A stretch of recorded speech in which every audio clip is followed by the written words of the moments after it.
Chapter 778. The next day, when Jianxi brought Bei Yunj around the campus, Yu Ling, who was not far away, happened to walk over. Her smile froze. Bei Yunj? Yu Ling asked subconsciously. When Feng Jiangwen heard this, he subconsciously looked at Bei Yunj. His gaze turned cold. Senior Yu, do you know her? Yu Ling regained her usual expression and smiled. We've met a few times, but she doesn't have a good impression of me. It's not her place to point fingers at someone like Senior Yu Ling. Feng Jiangwen's tone was sarcastic. It was obvious that he had a deep prejudice against Bei Yunj. Yu Ling looked at Feng Jiangwen in surprise. During this period of time, Feng Jiangwen had been constantly asking her out. Yu Ling knew that this boy probably wanted to woo her. However, Yu Ling did not like boys younger than her. Moreover, this Feng Jiangwen was too different from Fu Yanbai. Therefore, Yu Ling only maintained her image and occasionally accompanied him out for a walk. Did she get into Yin University? Yu Ling could not help but ask. She remembered that Bei Yunj was only in her second year of high school. When Feng Jiangwen heard this, he sneered. Whether she can get into Yin University or not is still a problem. However, she is now a teaching assistant in our junior class. Teaching assistant? Yu Ling was indeed very surprised. After all, an existence like the junior class was still quite distant to ordinary people. Senior, why do you think a repeater can be a teaching assistant in our class? Feng Jiangwen put his hands in his pockets with a mocking expression. Yu Ling laughed and said instead, Miss Pei's family background is something I can't envy. With a background like mine, I can only rely on myself. Feng Jiangwen immediately said, A girl like Senior Yu Ling is a good girl. He said word by word seriously. I also like Senior Yu Ling very much. Yu Ling hid the surprise in her eyes and joked. Really? Thank you, Junior Feng. After that, Yu Ling avoided this topic again. In the afternoon, Bei Yunj had just bid farewell to Jianxi, who had class in the afternoon. When she walked into the class, she saw a boy holding a book and standing hesitantly by her desk. She raised her eyebrows, and after a moment, her eyes met the boy's. Assistant Instructor Pei. The boy stuttered nervously. I have a question. I want to ask you. Bei Yunj remembered that she was still a teaching assistant. She nodded and drank some mineral water. She tightened the cap and walked to her desk. Take a look. The boy immediately took out the question and showed it to Bei Yunj. The third question. What do you think? Bei Yunj's gaze fell on this page, and he casually glanced over it. The direction of the first question is wrong. Check the conversion of the second question again. The general idea of the third question is like this. Bei Yunj pulled out a piece of paper and a pen from the drawer with one hand and wrote down a few more steps. After the boy heard this, he was completely stunned. Assistant Instructor Pei this. The boy scratched his head awkwardly. Bei Yunj paused for a moment before realizing that he did not understand. The boy lowered his head and did not dare to look at Bei Yunj. I'm sorry, Assistant Instructor. I've always been at the bottom of the class. I don't have any talent. At most, I'm just a stepping stone for them. They are real gold. Bei Yunj glanced at him and thought for a while before putting down the mineral water. She changed her way of solving the question and wrote down the complete steps again to explain the question to him. However, probably because he was nervous, the boy only understood it on the third try. Chapter 779. I'm sorry, Assistant Pei. I don't think I'm very smart. After the boy finished speaking, he lowered his head in embarrassment. Bei Yunj sat back in her seat and stopped drinking water. The two of them looked at each other. The boy was instantly embarrassed. Bei Yunj thought for a moment before she consoled him. It's okay. There aren't many smart people in your class. The boy was speechless. This was a very special way of consoling him.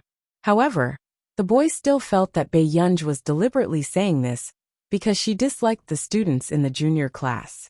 He didn't think that even Teacher Ho would need some time to analyze his answers for these questions. However, Bei Yunj only needed to glance at the questions, and she could tell that he was right or wrong.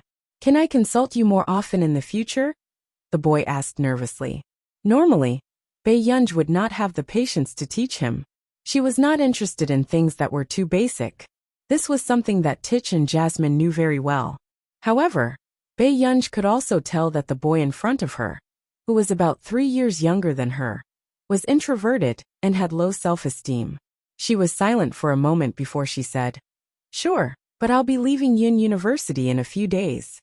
When he heard this, the boy was a little disappointed. "Aren't you going to be working for a long time?"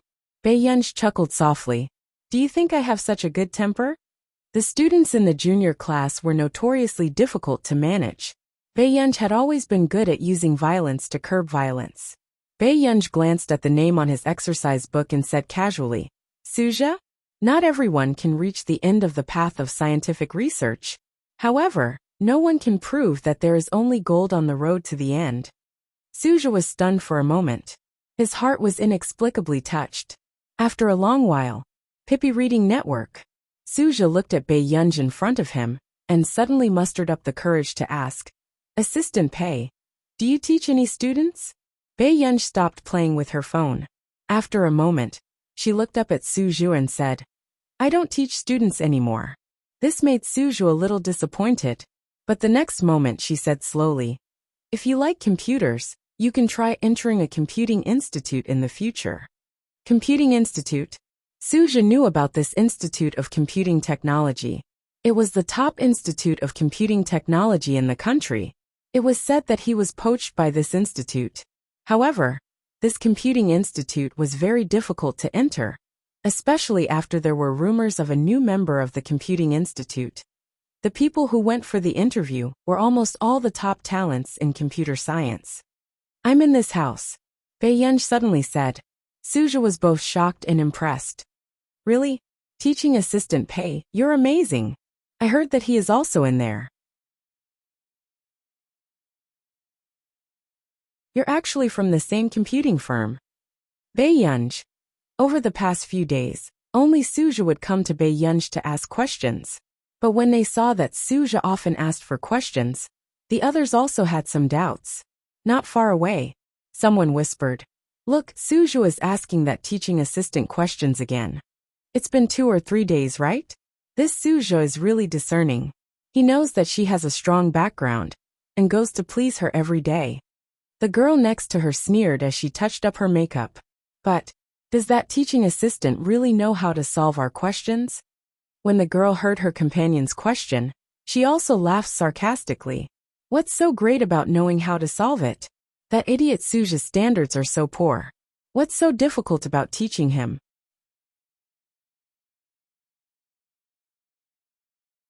Chapter 780. Just nice. Feng Jiangwen, who had returned, heard their discussion and glanced at Suja, who was on Bae Yunj's side. He sneered, "He's indeed an idiot." He kicked the stool and said weakly, "There are 5 spots for the junior class competition this time.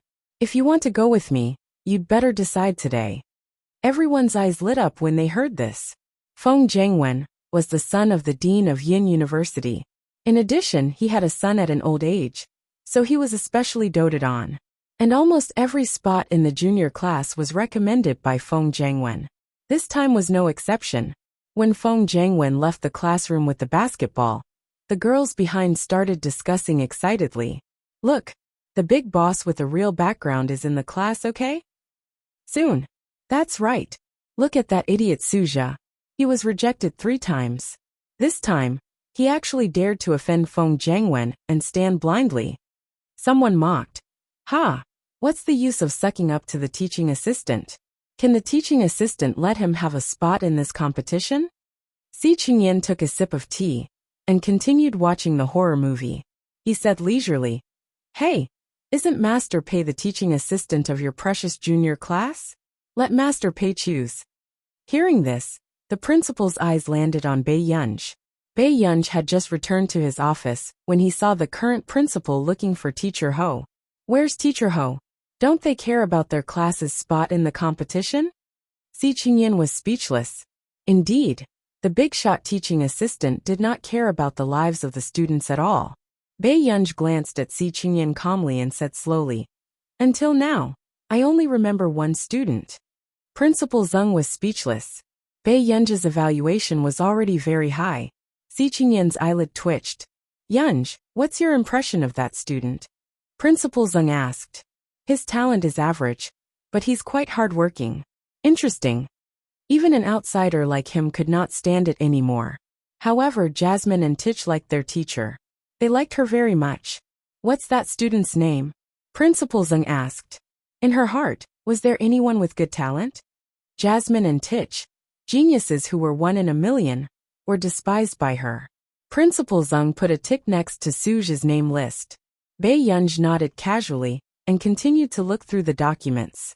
Bei Yunj said, Suja, I don't think he's participated in a competition before. Let's let him participate this time. Everyone saw that there were 5 registration forms, and one of them had already filled in a name. Suja. Afternoon. Everyone turned around and found that Suja's seat was empty. How is this possible?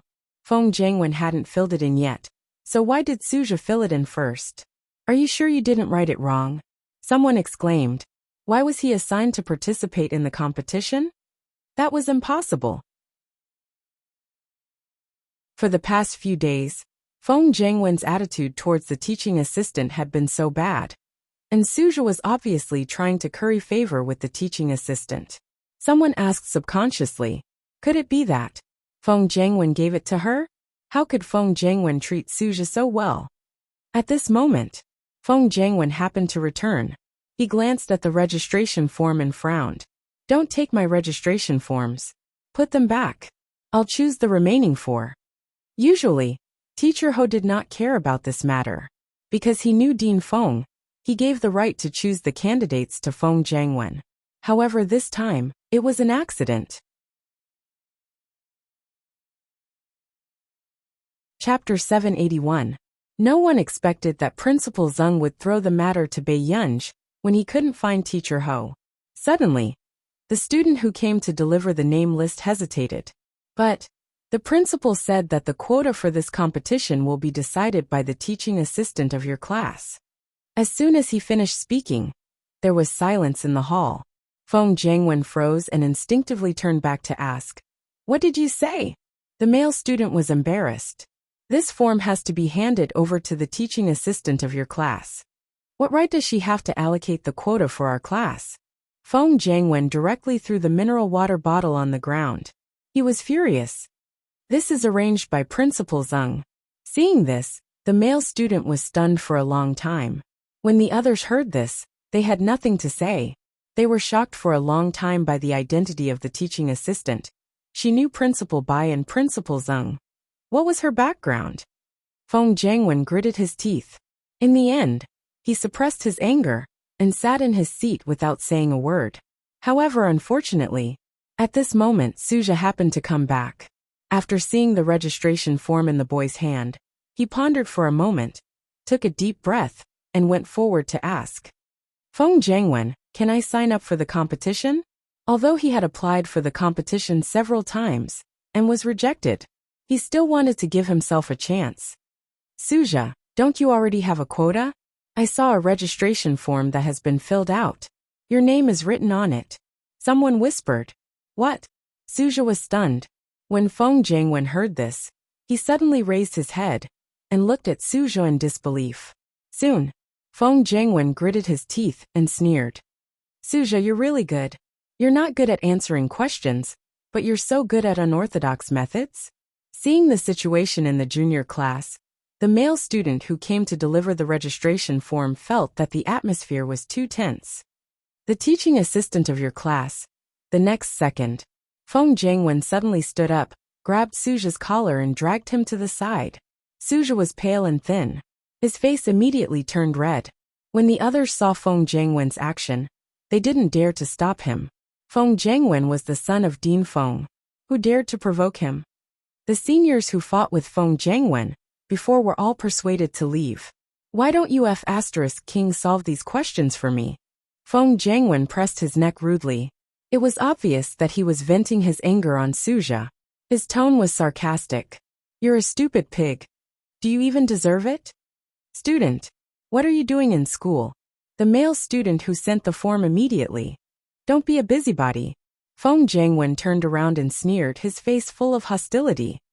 Why don't you try and see who will be the one to drop out of school in the future?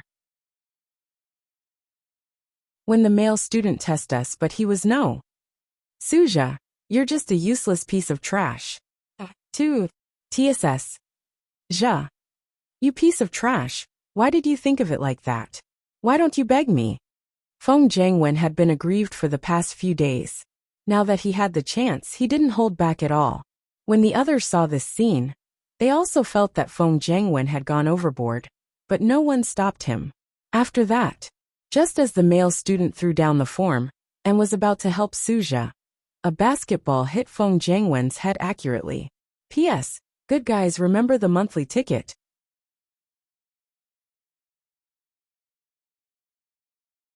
Chapter 782. Feng Jiangwen's vision turned black for a moment, and he almost fell forward in a sorry state. When everyone saw this scene, they all sucked in a breath of cold air. Who was so bold?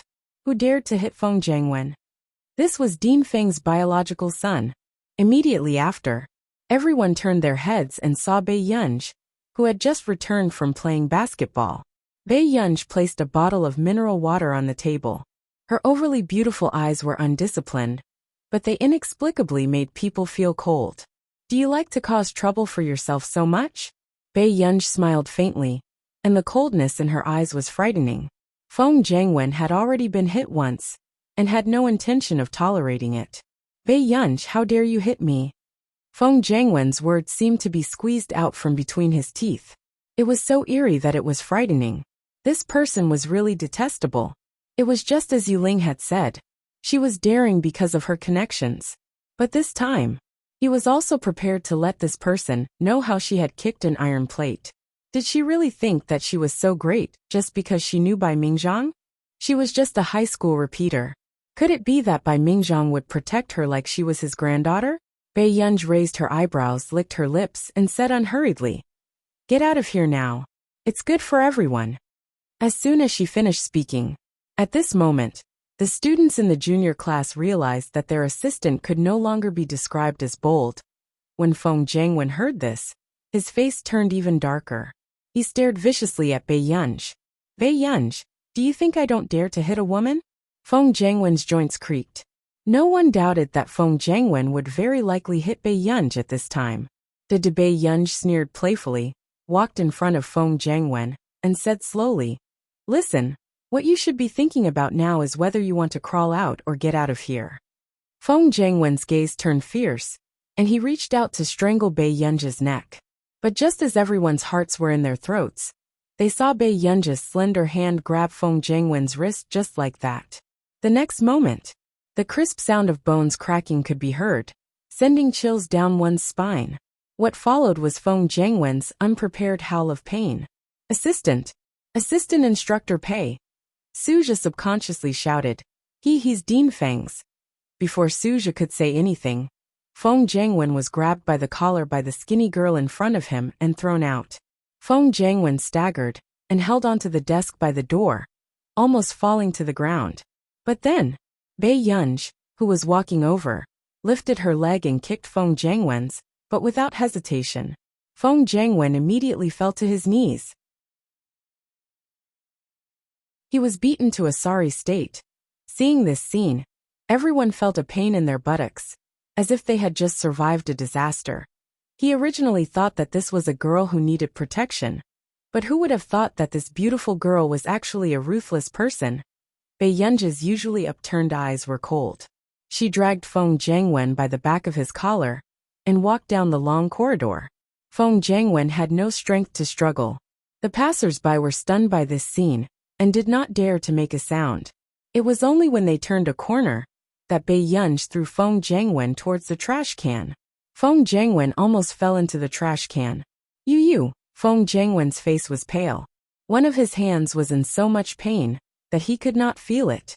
After being kicked by Bei Yunj, he felt as if his bones were about to fall apart.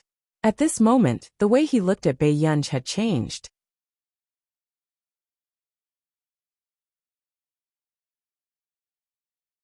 Chapter 783. This person was really terrifying.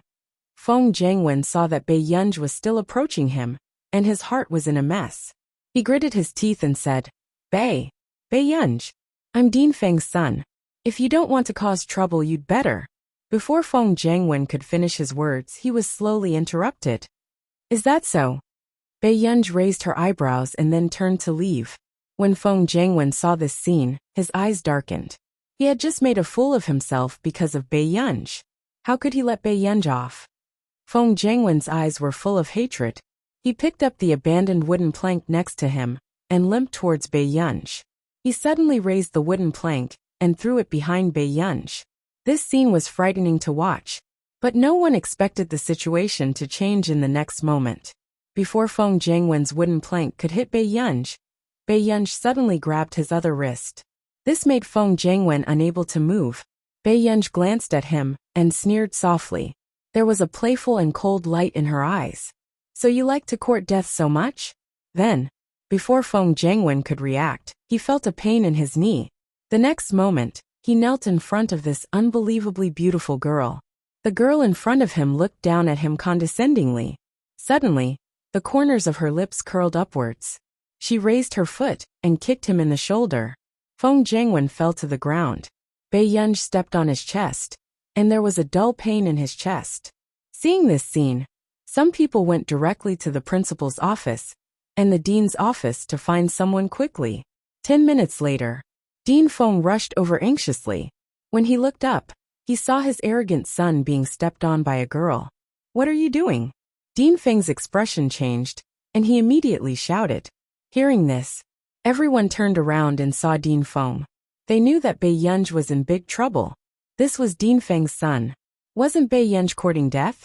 At this moment, Bei Yunj was the only one who turned his head to glance at Director Feng leisurely. Then, he continued to pour the half-filled bottle of water into the glass. Feng Jiangwen choked on the cold water that splashed on his face. You! Dean Feng's face was ashen as he pointed at the audacious person not far away. Why aren't you stopping? Bei Yunj only loosened his grip after he finished pouring the water. He tightened the bottle and slowly threw it into the trash can. In the dean's office, the director's assistant was wiping the water off Feng Jiangwen's face. His heart ached as he said loudly, Isn't this behavior too bad?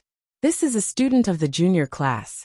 What kind of bear's heart and leopard's guts did you eat to dare to hit someone? The people outside could hear the scolding from inside through the door. Dean Feng's expression turned ugly. Which branch are you from? Bei Yunj didn't say anything. Feng Jiangwen pushed the dean's assistant aside and sneered. She is the new teaching assistant in our class. I think she is still studying in high school. She repeated a grade in her 3rd year of high school. She can come to our school as a teaching assistant in her 3rd year of high school? Dean Feng narrowed his eyes. If it were any other time, he wouldn't have offended such a person. After all, it was obvious that she had connections. But now, Bei Yunj had slapped him in the face. She even dared to hit his son. He didn't care what connections she had. He had to give him an explanation today. Call your parents here now, Dean Feng said coldly.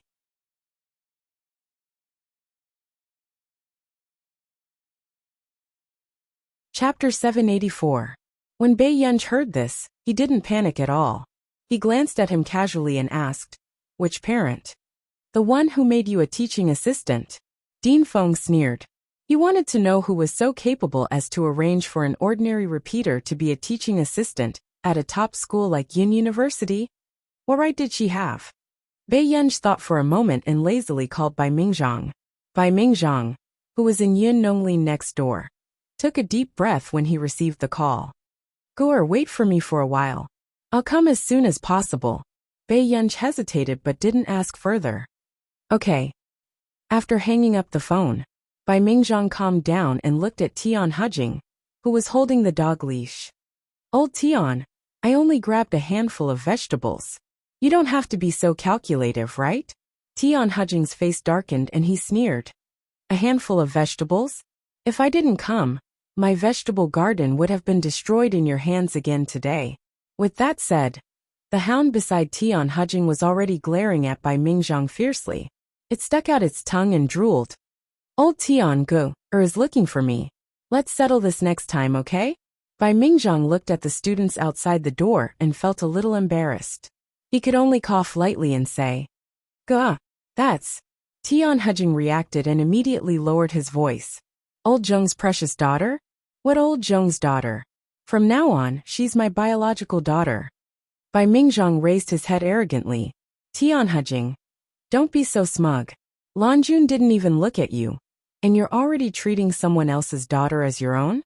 "Did she say what happened?" Tian Hujing asked. Bai Mingzhang then remembered. "I think so. She had a conflict with someone at Yun University." Tian Hujing. It seemed that this daughter was very talented and had a very strong temper.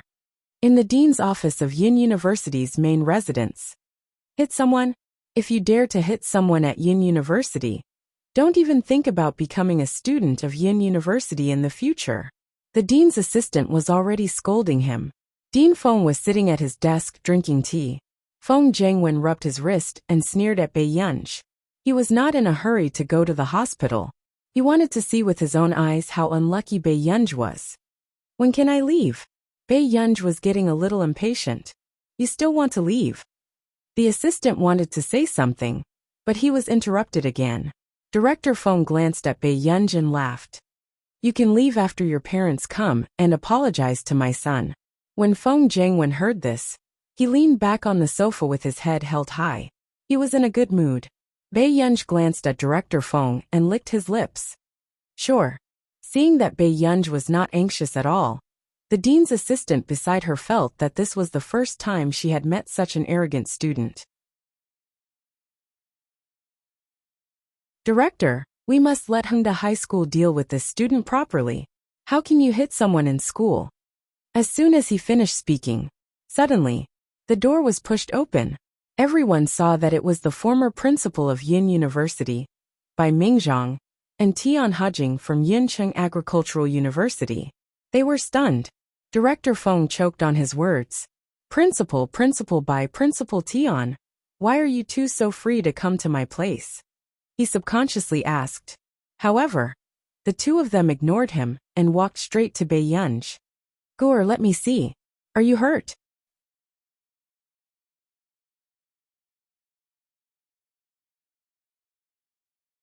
Chapter 785. "I'm fine." Bai Yunj looked at Bai Mingzhang in front of her, tugged at her sleeve, and sized her up. She was relieved. "You said you had a conflict with someone. Don't you know to look for Si Qingyan? What if you're injured? Won't that old fellow Zhong Xinglin strangle me to death?" After Bai Mingzhang finished speaking, Dean Feng and his assistant heard a familiar name. Zhong Xinglin. Was that the person they were familiar with? The director of the Computing Institute, Zhong Xinglin. What did this girl have to do with Zhong Xinglin? At this moment, Bai Mingzhang reacted and frowned. Who had a conflict with my Gur? He didn't look like he was here to reason. He looked like he was here to cause trouble. Dean Feng braced himself and said, "Principal Bai, I thought you didn't care much about Yin University anymore?" When Bai Mingzhang heard this, he turned around and smiled. "Why? I don't have any say now that I've retired. Alright, get your current principal to come over." When Bai Mingzhang said this, Dean Feng's heart skipped a beat. The current principal was Bai Mingzhang's student. It was impossible for Principal Zheng not to stand on Bai Mingzhang's side. "Principal Bai, it's like this. Bai Yunj's teaching assistant hit my son, Feng Zhengwen, in front of everyone. And I'm the principal of the school. I can't just sit back and do nothing."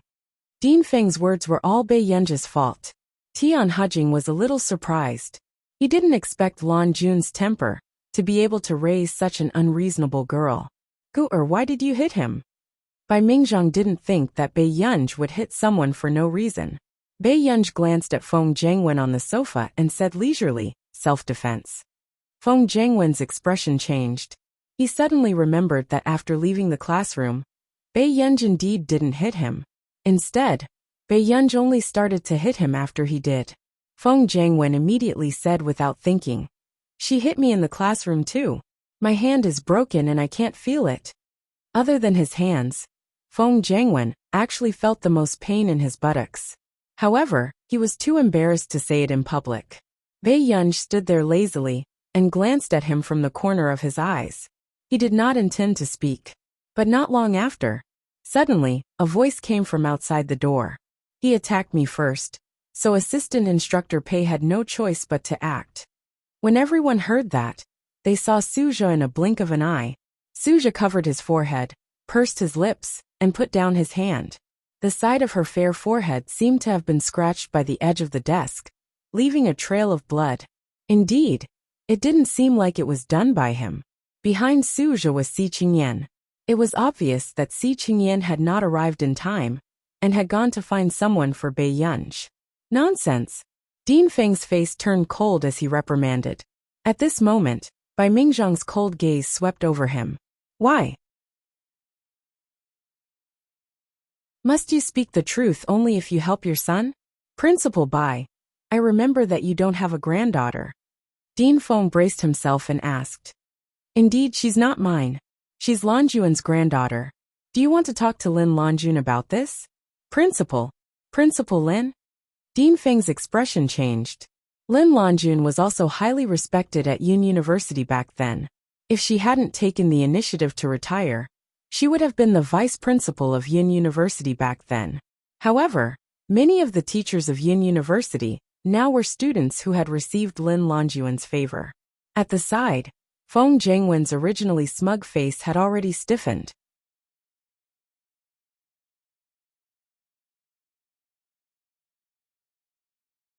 Chapter 786. Dean Feng, do you still remember that the junior class went to a high-class clubhouse a few days ago? Si Qingyan walked in, and naturally stood beside Bei Yunj.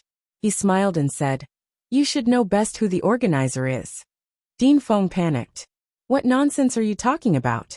He looked up and said fiercely, Si Qingyan, don't think that just because you're the youngest professor at Yun University, everyone's tolerance for you has no limit. I don't know if there's a limit to everyone's tolerance for me, but Dean Feng's tolerance for his son has never been lower. Si Qingyan laughed. Dean Feng, why is your son in the junior class? Si Qingyan. These words made Dean Feng panic for some reason. You should have revealed the questions for every junior class exam to your son, right? Si Qingyan said slowly. Otherwise, why is Feng Zhengwen's results always the worst in every competition? With that said, Suja looked at Feng Zhengwen in disbelief. It was true that Feng Zhengwen rarely did questions in class, but his results were always very good. As a result, everyone felt that Feng Zhengwen must be the student with the highest IQ in the class. And that time, Teacher Ho had come up with a question that the entire class did not know. Hence, no one realized that something was wrong. No. Impossible. I have a high IQ. Feng Zhengwen stood up and immediately retorted. Si Qingyan did not speak. Feng Zhengwen was indeed quite smart, but he was only a little smarter than normal people. However, he was still a little far from being a real genius. At this moment, Bei Yunj glanced at him when she heard this. Soon, Bai Mingzhang said, This matter has a bad impact. There's also school bullying. I'll get someone to investigate thoroughly. With that, Bai Mingzhang asked the dean's assistant to leave with Bei Yunj and the other students. He was alone with Dean Feng and the rest. Dean Feng, you should be glad that your son didn't hurt anyone. Otherwise, even you would have to pay the price. Bai Mingzhang's expression turned cold. Dean Feng's expression was ugly. Principal Bai, you're protecting Bei Yunj. Letting a repeat student like her be a teaching assistant in the junior class is probably more shocking than my news, right? Hearing this, Si Qingyan chuckled as well. Dean Feng is still quite naive. This matter cannot be exposed. Dean Feng was stunned. Why?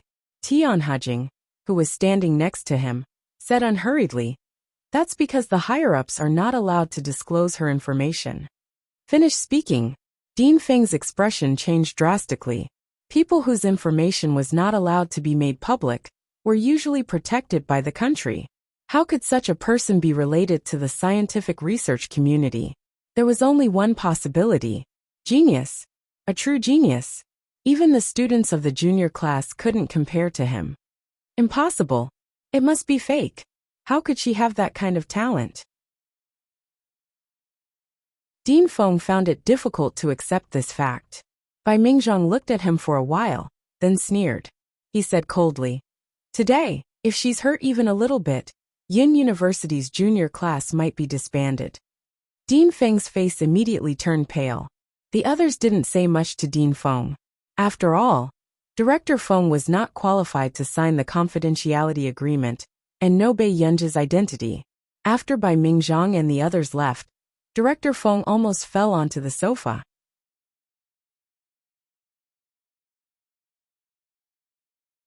Chapter 787. Dean Feng's face was pale and his mind was buzzing. How could this be?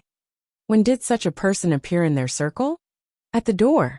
Feng Zhengwen's face was ashen as he gritted his teeth and looked at Bei Yunji. Bei Yunji, why did you come to the junior class?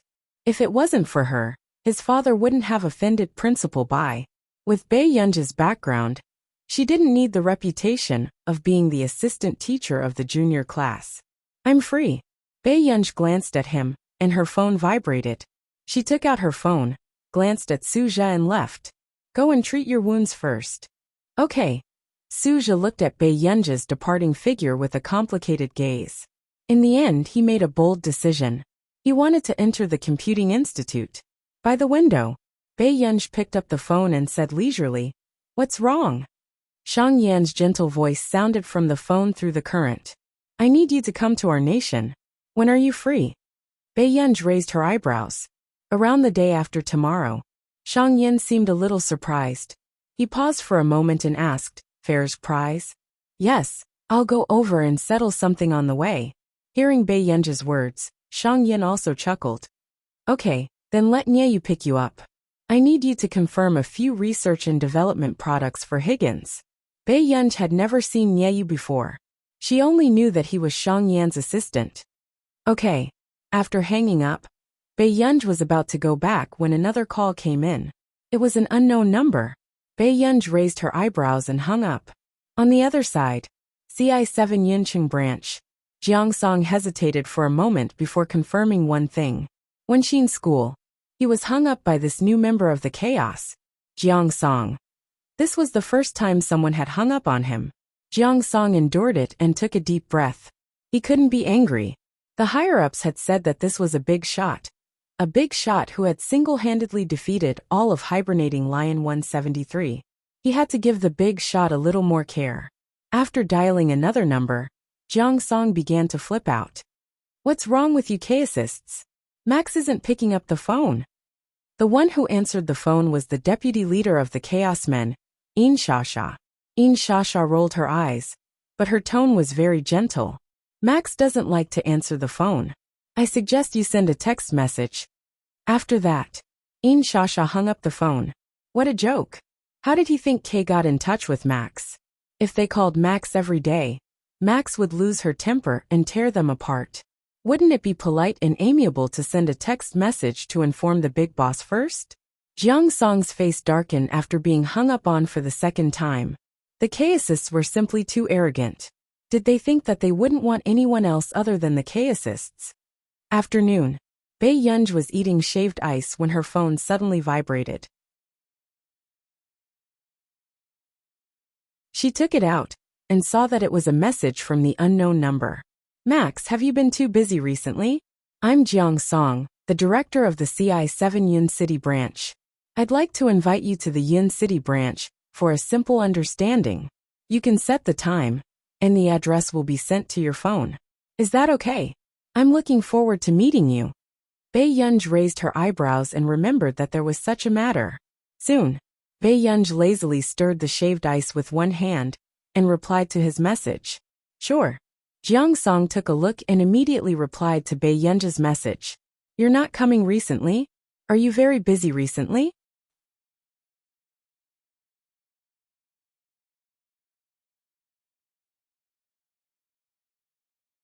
Chapter 788. Bei Yunji's beautiful eyes narrowed. She bit her small spoon and typed a message. Yes, get an award. On the other side, Jiang Song was speechless. Get an award? Jiang Song turned his head and asked his companion. Do you know Max? Is she an artist? Have you read too many romance novels? How can a hacker be a part-time artist? The boy with curly hair laughed. Jiang Song was even more puzzled. Then where is she going to get an award? What? To get an award? Let me see. The guy with curly hair immediately snatched the phone and looked at the simple chat history for a while. Finally he said, "Boss, you're such a lackey." Jiang Song's cold gaze fell on the guy with curly hair. The guy with curly hair shook his head. It's a man's act to endure humiliation. Jiang Song didn't have time to argue with him. He just couldn't help but ask, "Is there any particularly important award ceremony in the next few days?" It was actually more important than entering C-17? Thinking back, when they first had a meeting with C-17's internal staff, they couldn't sleep in the middle of the night and couldn't wait to fly over to sign the agreement. This person, on the other hand, had a full schedule. They still had to make an appointment with her. Recently, yes, Country R's Fair's prize, the guy with curly hair said straightforwardly. Jiang Song was speechless. "What did you say?" The guy with curly hair thought that Jiang Song really didn't hear him clearly and started talking nonstop. The Fair's Mathematics Prize is the highest honor in the mathematics world. Those who can win this prize are geniuses among geniuses. Then do you think this prize has anything to do with Max? Jiang Song smiled slightly. Wasn't this lower than the probability of Max being an artist? The guy with curly hair thought for a while. Aren't those who study computer science very good at mathematics? Good your head. Jiang Song slapped the back of the guy's head to wake him up. He had read too much, hadn't he? The next day, the punishment from the higher-ups was quickly handed down. Feng Jiangwen was temporarily suspended, but Dean Feng was dismissed. This matter spread like wildfire in the school. Feng Jiangwen's expression was even worse. He didn't speak to anyone for the whole day. Until noon, the competition of the junior class began. In the conference hall, Bei Yunj was sitting in the third row. When she saw the results of the junior class in Yuncheng, she quickly lowered her head and played with her phone. Fortunately, Teacher Ho's ability to withstand pressure was strong. He could still maintain a fake smile. 311. Yunqing University's Junior Class 3, Beichuan University's Junior Class 11. As the top university in the country, Yin University had lost miserably this time. Yin University's enrollment was much stricter than Beichuan University's.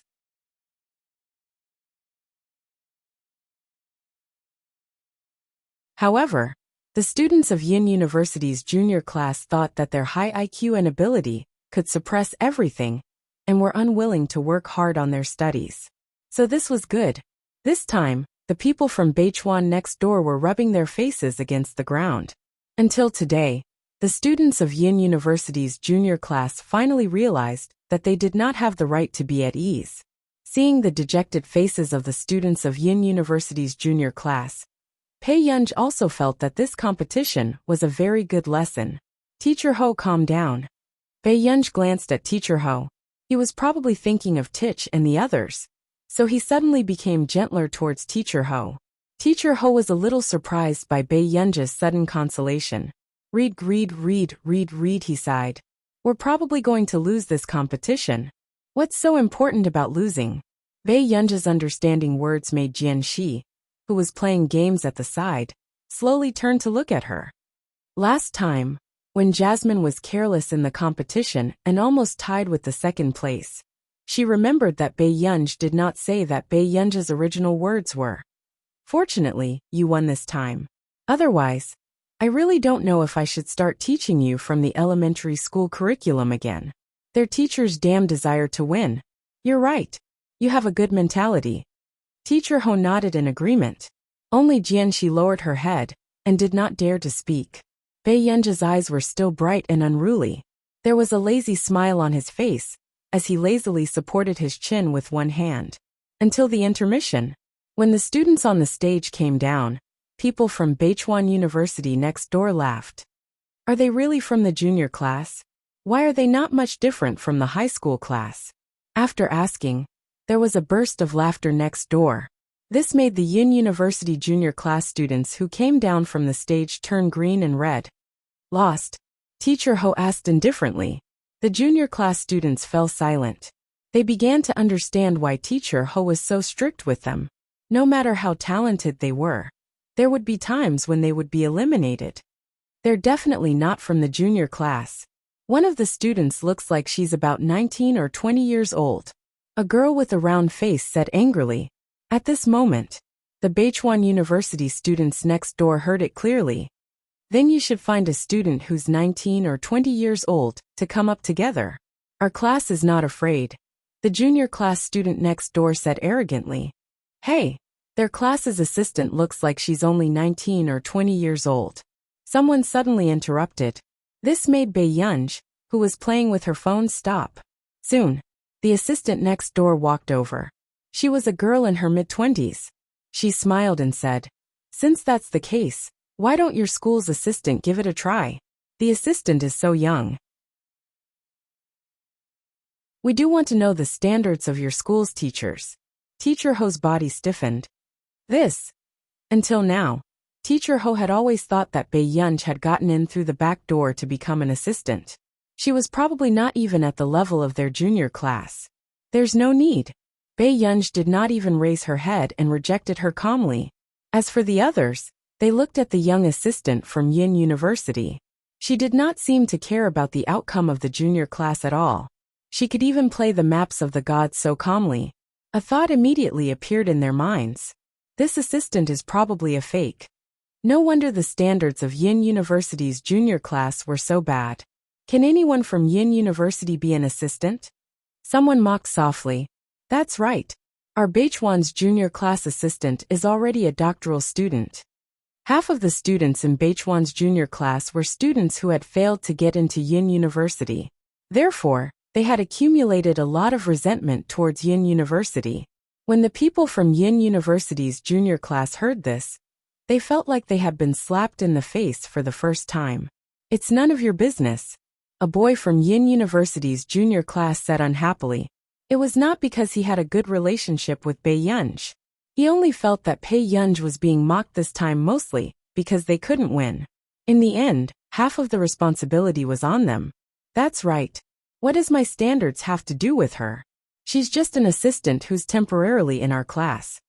Another girl glanced at Bae-yunj and said coldly.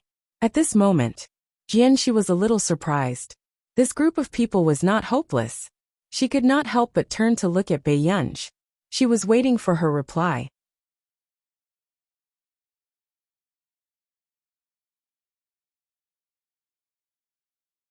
Chapter 789. These students weren't too bad. It was just that their maturity couldn't match their high IQ for the time being. You're so protective of your class's assistant. Is it because your class's assistant is really bad? Beichuan's students seized the opportunity to mock them. At this moment, the junior class of Yin University was so angry that their faces turned red. However, before they could speak, the person beside them suddenly stood up. She slowly bit down on the rubber band on her wrist and casually tied up her long hair. Bae-yunj smiled nonchalantly. Her eyes were lazy and impudent. She was also in high spirits. Then thank you, Beichuan, for being willing to give us a chance to redeem ourselves. As soon as she finished speaking, the junior class of Yin University was speechless. Forget it. Don't be calculative. This person will leave tomorrow. Moreover, they couldn't beat her. After Bae-yunj walked out, her bright and beautiful eyes glanced at them casually. She said lightly, "How embarrassing." The junior class of Yin University was speechless. These words made the junior class of Yin University furious. However, in the next moment, they saw Bae-yunj standing on the stage. Aren't you going to continue the competition? After Teacher Ho reacted, he didn't know how much confidence Bae-yunj had, so he could only let her do as she pleased. Anyway, she couldn't win this time. However, when the second round of the competition began, Jianxi held her face with both hands and looked at Bae-yunj with bright eyes. She looked like a fangirl. Teacher Ho, don't worry. There won't be any accidents this time. Teacher Ho was stunned. You mean she can win? How can my teacher lose? Jianxi smiled. Teacher Ho was speechless. Could he still believe the words of a fangirl like her? On the stage, looking at the free questions on the screen, Bae-yunj casually pressed 5 questions. Everyone looked at the big screen.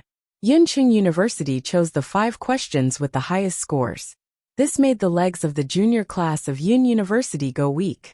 Did this master know that if she wrote a wrong question, she would lose double the points?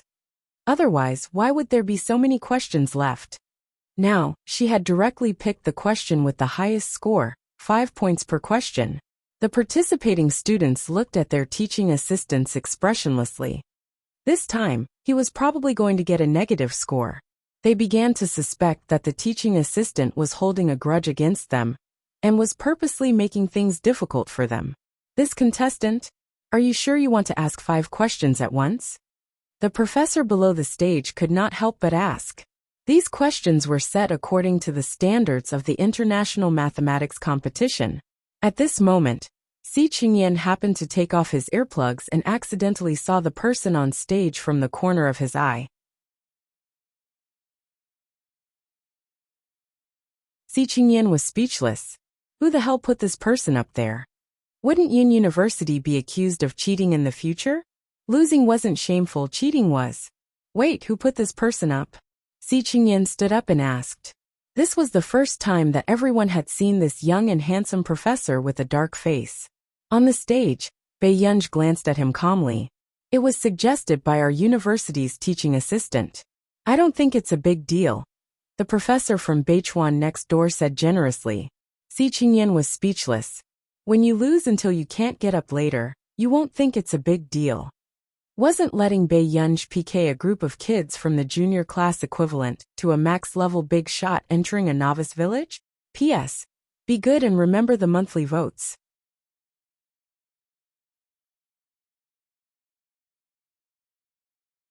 Chapter 790. This doesn't conform to the rules, does it? Si Qingyan gave a fake smile and shot Bei Yunj a look to get her off the stage. However, Bei Yunj glanced at him and only smiled with curved eyes. Si Qingyan was speechless. Why didn't this guy have any self-awareness as a big boss? Why? Are you afraid that your teaching assistant will lose too? The professor smiled. It's okay. It's just a friendly competition. Si Qingyan was speechless. Fine, you asked for it. He had tried his best. On stage, no one rushed to answer the next few big questions. Even the neighboring Bei Chuan only dared to fight for 3 points at most. Bei Yunj, on the other hand, did not even blink when she answered the questions with the highest scores. 3 5 points, 1 6 points, and 1 7 points. If she could do this, they would call her ancestor in the future. The students of Yin University were silent, but that was what they were thinking. On the other hand, Bei Yunj picked up the chalk and glanced at the question. Then she started writing without looking up. This smooth process of answering the questions made the Beichuan professor next door, who was originally leisurely, gradually stiffen all over. The Beichuan professor next door took a closer look, and his eyes suddenly widened. What is she doing? After a while, Professor Do, who had arrived late, suddenly felt that the person on stage looked familiar. This person, suddenly. Professor Do reacted. Bei Yunj. He quickly turned to ask Si Qingyan. Why is she up there? Si Qingyan lowered his head, not daring to look at the cruel massacre that was about to happen. The teaching assistant next door invited me to see this person's ability. Professor Do couldn't help but turn around and look at the professor next door with mixed feelings. They Bei Chuan were getting more and more beaten up. As long as you're happy, Professor Do only said. Love network at this moment. The expression of the teaching assistant next door also changed. She couldn't even smile. Initially, she just wanted to ridicule the people from Yun University, but she didn't expect that this young-looking teaching assistant was actually not someone who got in through the back door. Her solution has a hint of success. A professor who was watching the show laughed and nodded in appreciation. Si Qingyan could not bring himself to smile. Isn't that so? This wasn't just a little bit, this was the real deal. Si Qingyan started to feel heartbroken over Bei Yunj's inhumane behavior. This guy, couldn't he show some kindness to the flower buds that couldn't withstand the wind and rain? Gradually, after watching Bei Yunj finish one question after another, the professor next door could no longer sit still. He tried his best to resist the urge to drag the person on stage off the stage. In his heart, he regretted letting this person go on stage. Who on earth was this person? Even professors like them might not be able to finish writing as quickly as Bei Yunj. Suddenly, Bei Yunj stopped at the third question. She turned her head and asked, "Can I just write the answers?" The professors on the judging panel were speechless. The students of Yin University and Beichuan University were speechless. Were his connections so wild? This was the first time he had met someone who asked him to write down the answer directly. The eyelids of the students of Yin University's junior class twitched. They suddenly had a premonition. They seemed to have underestimated this teaching assistant of theirs. No. Si Chunyan did not care about their old relationship and was impartial. Bei Yunj raised her eyebrows. Her casual gaze made Si Chunyan's hair stand on end, and he turned his head away. But who knew? The next moment, Bei Yunj slowly picked up a piece of chalk with her left hand. P.S. Be good and remember the monthly votes.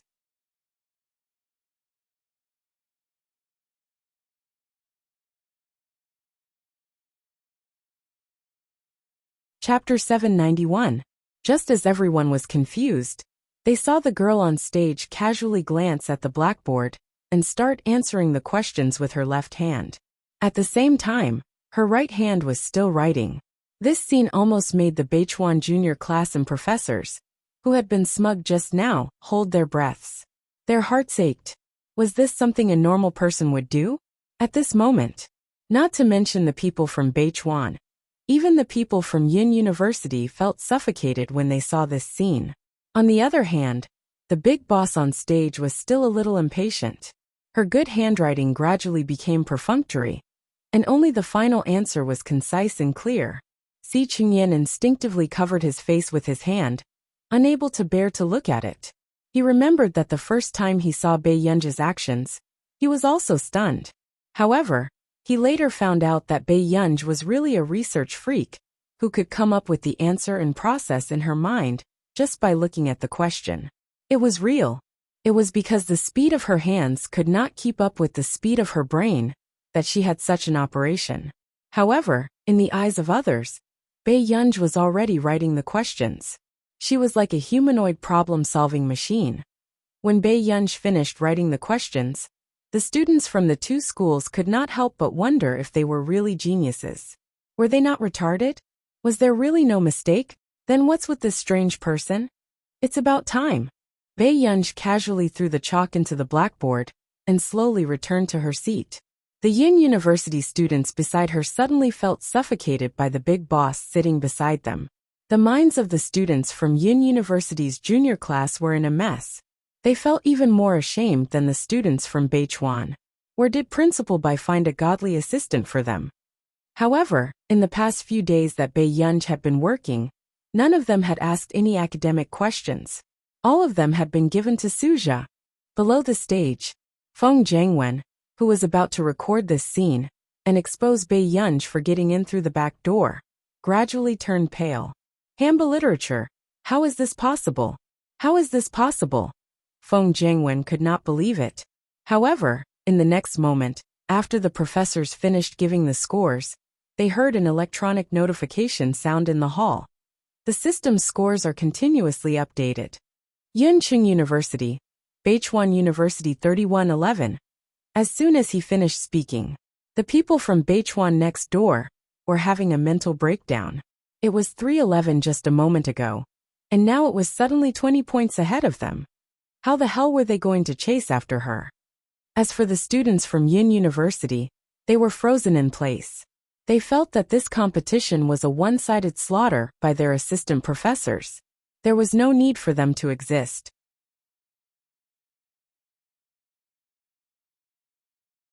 It wasn't until now that the students of Yin University's junior class looked at Bei Yunj's lazy profile that they finally understood. This teaching assistant was truly a god. Perhaps it was because of the huge difference in points. The arena fell into a dead silence. Suddenly, Bei Yunj rested her chin on her hand and smirked as she said slowly, "The teaching assistant next door?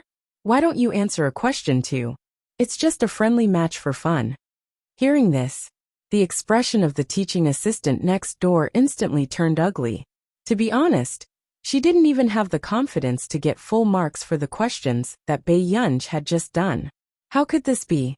Since he was the teaching assistant of Yin University's junior class, he wasn't some weakling. His strength could even be said to be terrifying. Then why hadn't this group of students in the junior class improved at all? The expression of the teaching assistant from Beichuan didn't look too good.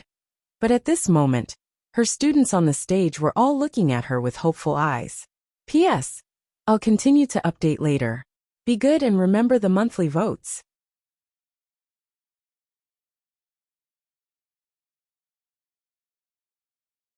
Chapter 792. Beichuan's assistant took a deep breath, stood up, and walked onto the stage.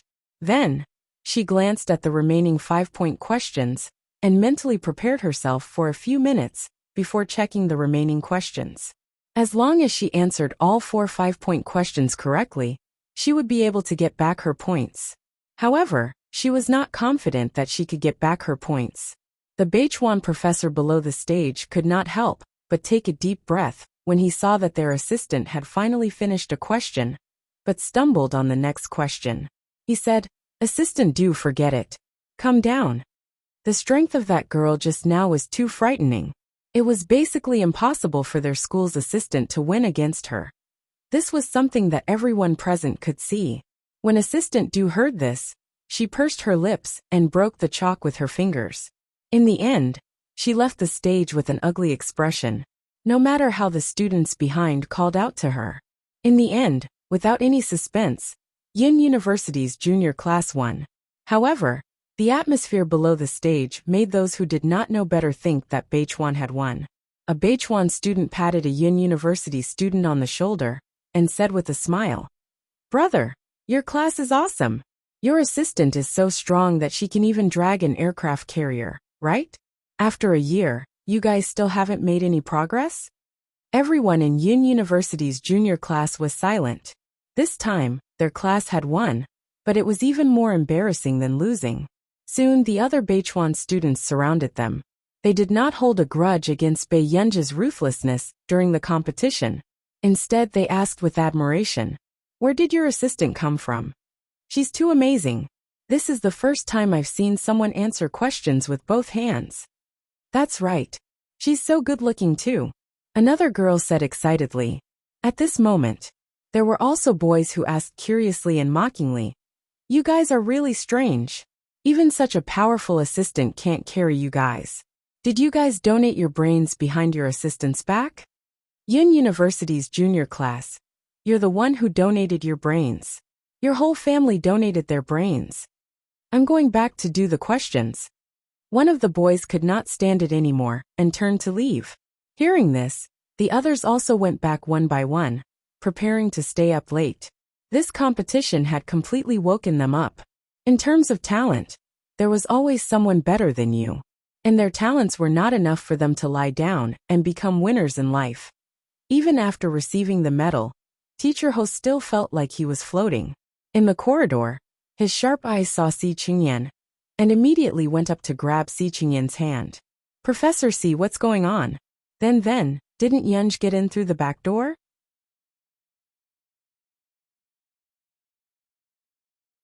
Si Qingyan thought for a moment and said frankly, "Yes." "Mr. Ho, if that's the case, why is she at this level?" When Si Qingyan heard this, he chuckled. "It's precisely because her standards are high and your class is the focus of our school's nurturing that she got in through the back door." When Teacher Ho heard this, he immediately reacted. She was indeed arranged by Principal Bai to enter through the back door. But in reality, this person had entered through the back door, and the final beneficiary was their class. She. Who is she? Teacher Ho's eyelids twitched. He had never thought that the person who got in through the back door would be an ancestor. Could a normal high school student solve a problem with 2 hands? What's more, this was a difficult question from an international mathematics competition.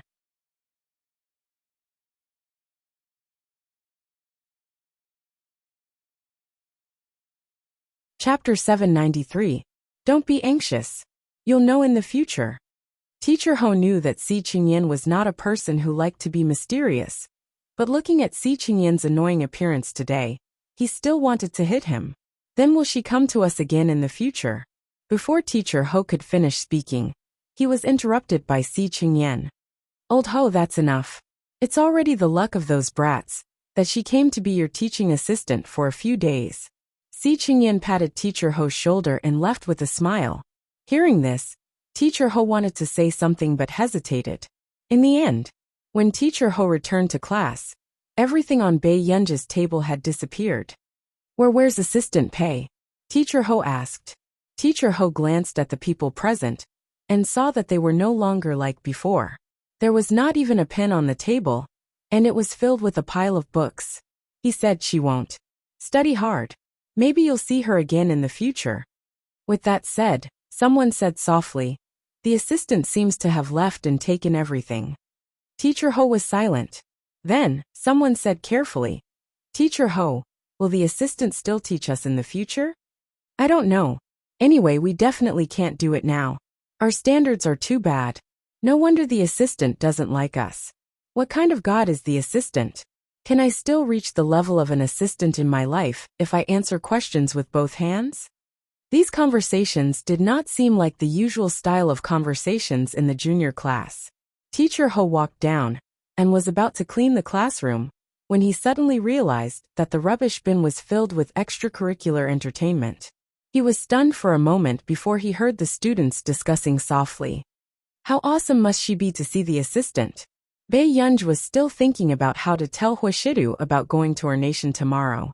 Bei Yunj had only wanted to slow down this matter, but she did not expect it to be delayed until today. Bei Yunj was speechless. All of them seemed to have improved a little and were no longer arrogant. Back home, Bei Yunj called out instinctively. After she regained her senses, she glanced at Qinyu and said after a long while, second brother. Qinyu did not mind that Bei Yunj called him reluctantly. Instead, when he heard his Gu'er call him brother, he could not help but be overjoyed. He still had to face what he had to face. Bei Yunja's thoughts were uncertain. When she walked into the living room, she looked up and found that Zhong Shenglin and Qinyu were both there. Elder Zhong? The meaning in Huashida's eyes was unclear. He glanced at the documents on the table lazily and caressed the silver lighter with his slender and good-looking fingers.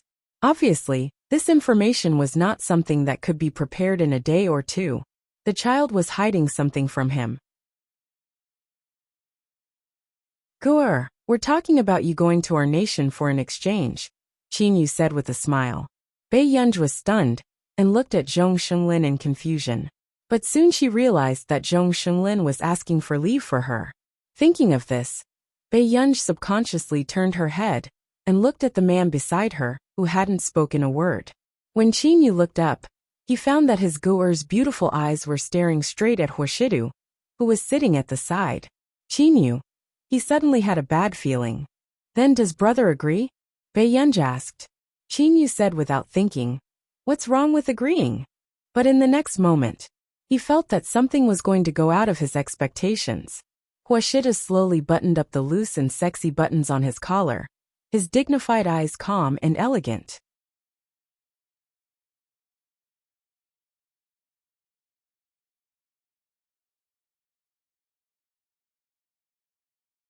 Chapter 794. I also think Elder Zhong's suggestion is very good. Perhaps this is very important to Union's future development. Zhong Shenglin nodded with a smile. Don't worry, Mr. Hua. We've discussed this with Hongda High School. When the time comes, we will definitely ensure Gu'er's safety and return within 10 days. With that said, Huashida was about to say something when Qinyu suddenly spoke. What does that have to do with anything? Coincidentally, I'll be filming an MV in Neely for the next half a month. Gu'er can come with me. With that said, Qinyu looked at Bei Yunj. Gu'er, can second brother go with you? Hearing this, Bei Yunj glanced at Huashidu and said after a while, up to you. Seeing this, Qinyu started to suspect if Master Du had brainwashed his Gu'er. Why did Gu'er listen to him so much? Then this matter is settled.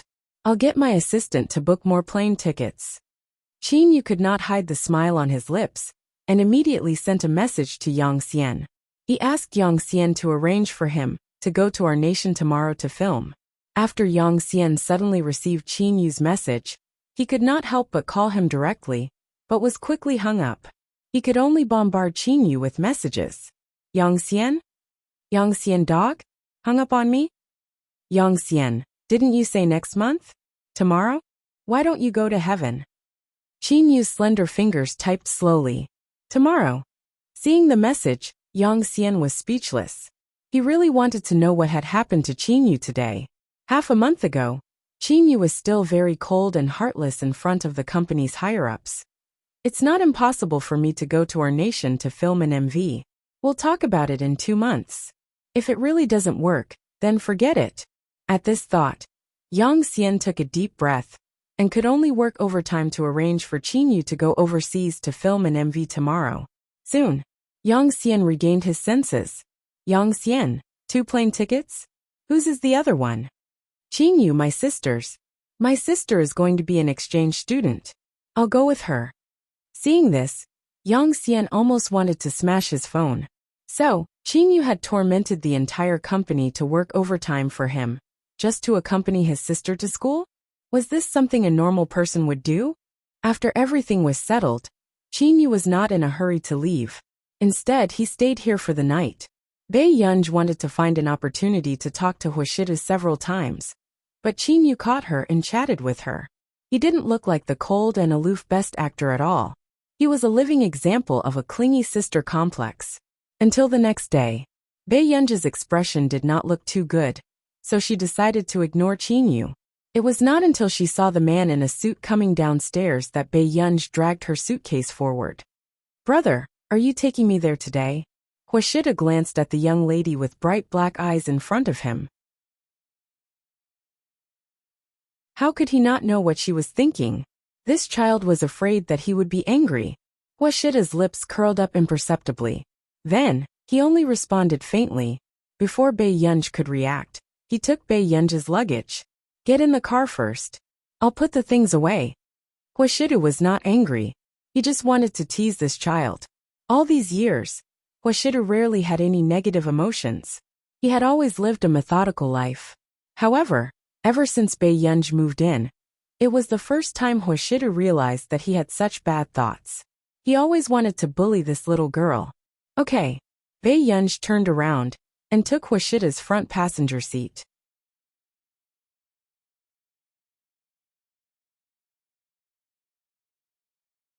Chapter 795. Qingyu, who had been looking at Bei Yunj, was very silent. Soon, Qingyu pursed his lips and walked in front of Huashidu. Master Du. Huashida looked up. What's wrong? Do you think that there's something wrong with my goer? Qingyu asked tentatively. Huashidu paused and glanced at him carelessly. No. No? Then why is goer sticking to you and not me? Qingyu asked from the bottom of his heart. Hearing this, the light in the man's eyes darkened.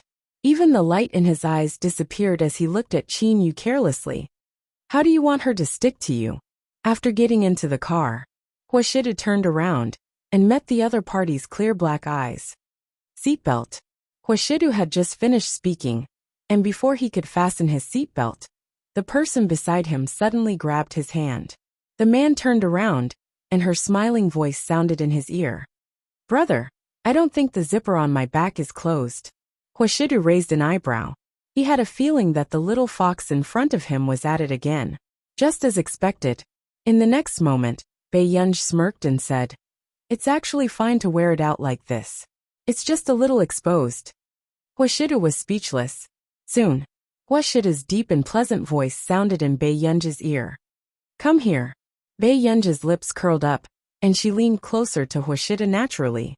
Before Huashida's eyes could land on her fair back, the girl's hand suddenly rested lightly on his shoulder. The faint fragrance on her body lingered at the tip of his nose. The girl's hair rubbed against his sexy Adam's apple, and his eyes darkened. 361 Reading Brother. I'll be scared if I'm alone overseas. Bei Yunj's eyes curved, and she leaned her head on the man's shoulder naturally. Huashidu also endured it. Only then did his slender and well-defined hand touch the zipper on her back. He lowered his eyes casually, and did not look at the dazzling snow-white skin on her back. However, his hand pulled up gently.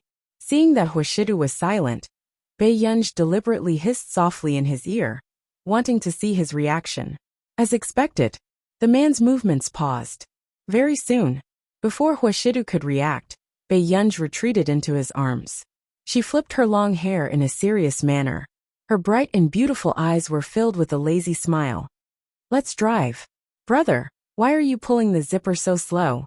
Obviously, The child knew that he wasn't angry. He did it on purpose. Bae Yunj thought about the past few times when this man had deliberately teased her after getting drunk.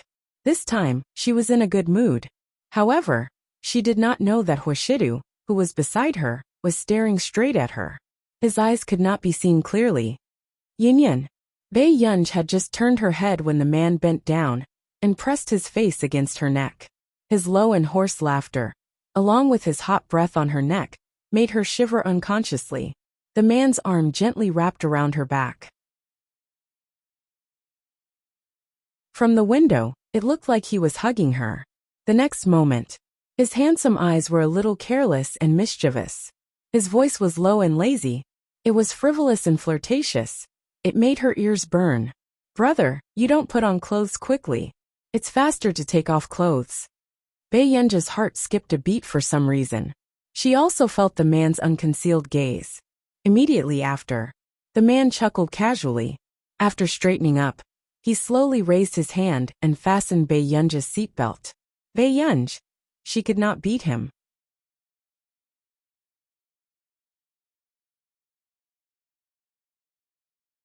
Chapter 796. Bae Yunj froze unconsciously at the thought of the man's words by her ear just now. She slowly turned around and looked at the scenery outside the window. Hwashida's voice sounded. Get Sungyu to look for you in Neely in the afternoon. If there's anything, she'll settle it for you. Okay. Bae Yunj leaned against the car window, far away from Hwashidu. Seeing this, Hwashidu smirked silently and stopped teasing her. At the airport, although Chin Yu's schedule had been changed at the last minute, there were still fans who had received news of Chin Yu's schedule through private channels and were waiting at the airport. Bae Yunja's eyebrows moved. Then she heard Chin Yu say, Master, do bring Guren first. I'll go in and look for her later. Hwashida naturally took the luggage and placed the paper bag on it. He turned around and glanced at Bae Yunj. Yin. Bae Yunj followed beside Hwashidu and suddenly found this paper bag a little familiar. What's inside? Hwashida's lips curled up, and he handed the paper bag to Bae Yunj. Bae Yunj glanced at him and instinctively lowered her head to open the paper bag. She saw something familiar. Bae Yunj, who met the teddy bear's eyes again, was speechless. What is this? Miss, let me take it for you. Sung Soo was already panicking when he saw Hwashidu personally take Bae Yunja's luggage. Now that he found an opportunity, he immediately reached out, wanting to take the paper bag from Bae Yunja's hand. But then, Bae Yunj immediately closed the paper bag and stuffed it back into Hwashida's hand. She looked up at the handsome and dignified man in front of her, her face expressionless. When did she let him bring this along? The man's thin red lips curled up slightly, and he scratched her chin gently. His voice was low and seductive, and his tone was intimate and coaxing. Be good. Our union wants to sleep well. At the security check, Bae Yunj watched as the paper bag was held by the security officer and started to feel numb. Can I trouble Miss to turn around for inspection? My family's Miss is thin-skinned. She'll be angry with me later. The man's deep and magnetic voice contained a low chuckle that made people blush and their hearts race. It was frivolous but not frivolous. At this moment, the young ladies behind her, as well as the security inspector on duty, felt their hearts beating wildly when they heard this. This gentleman is too cool. Especially when looking at this mister's face. It was simply too lethal. The girls in the back row were very curious about what was in the paper bag. Okay. The security inspector suppressed his racing heartbeat and turned to open the paper bag again. After seeing what was inside, she couldn't help but smile. Then, she reached out and pinched it to check if there was any problem. After the inspection, the security officer returned the phone to Bae Yunj, who was standing in front of him. He also wanted to pinch the face of this unbelievably beautiful girl. This person was too cute. The contrast was too cute. Her appearance and temperament were clearly unruly, bright and flamboyant. One look and anyone could tell that she was not someone to be trifled with. In the end, there was such a cute little bear in the bag. The security inspector's heart was already bursting with love from these two people. She had a motherly smile on her face and was screaming crazily in her heart. This was too sweet. However, Bei Yunj pulled up her mask and glanced at Hoshidu. Then, she snatched the luggage and left with the paper bag in one hand. Her back view was valiant and cool. Why does Miss seem angry? Sang-soo asked carefully and in confusion.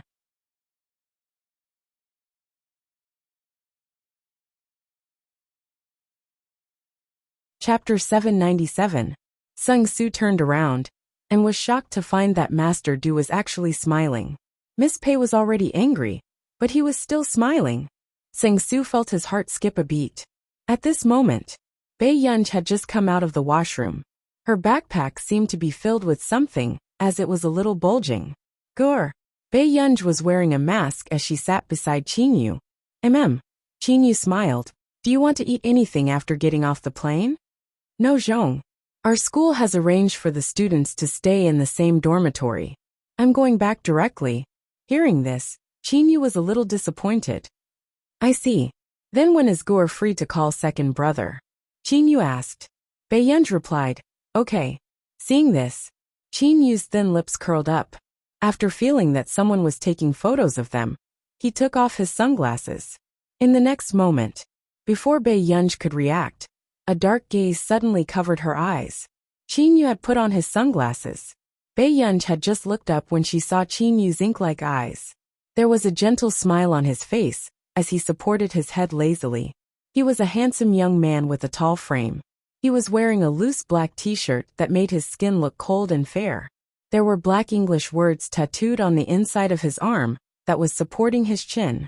His posture was lazy and arrogant. Why is my Gur so good-looking? After Bei Yunj regained her senses, she realized that Qingyu was preventing her from being photographed. The fans beside them almost screamed. Brother Yu was always cold and indifferent in front of the camera. Why was he so good at flirting in private? Several diehard fans had already recognized that this was their brother Yu's precious sister. His sister's appearance could be seen even with sunglasses. She was extremely beautiful. Parkway they were indeed biological. Their entire family had such strong genes. At this moment, Bei Yunj was sitting inside and playing with her phone. She had already received more than 10 messages. Bei Yunj replied to Huashido first before continuing to look at the others' messages.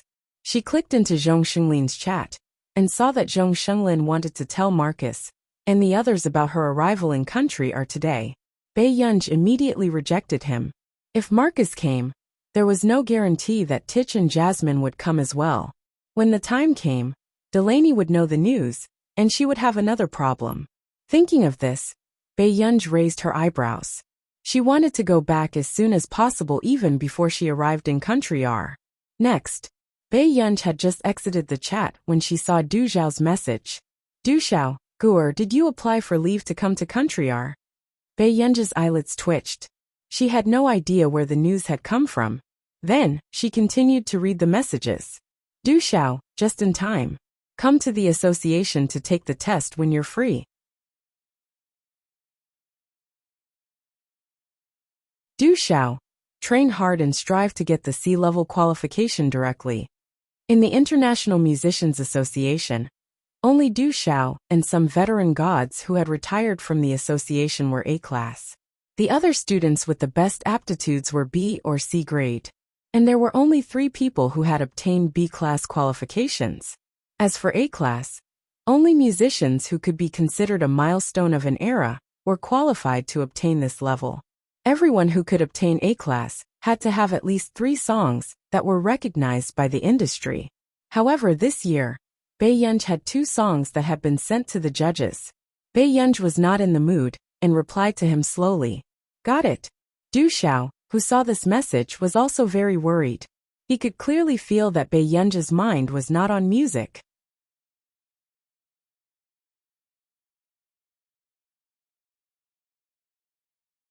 Chapter 798. In Du Xiao's opinion, with Bei Yunj's talent, it was not difficult for her to get an A rank. However, Bei Yunj's output was low, and she was still unwilling to put in effort.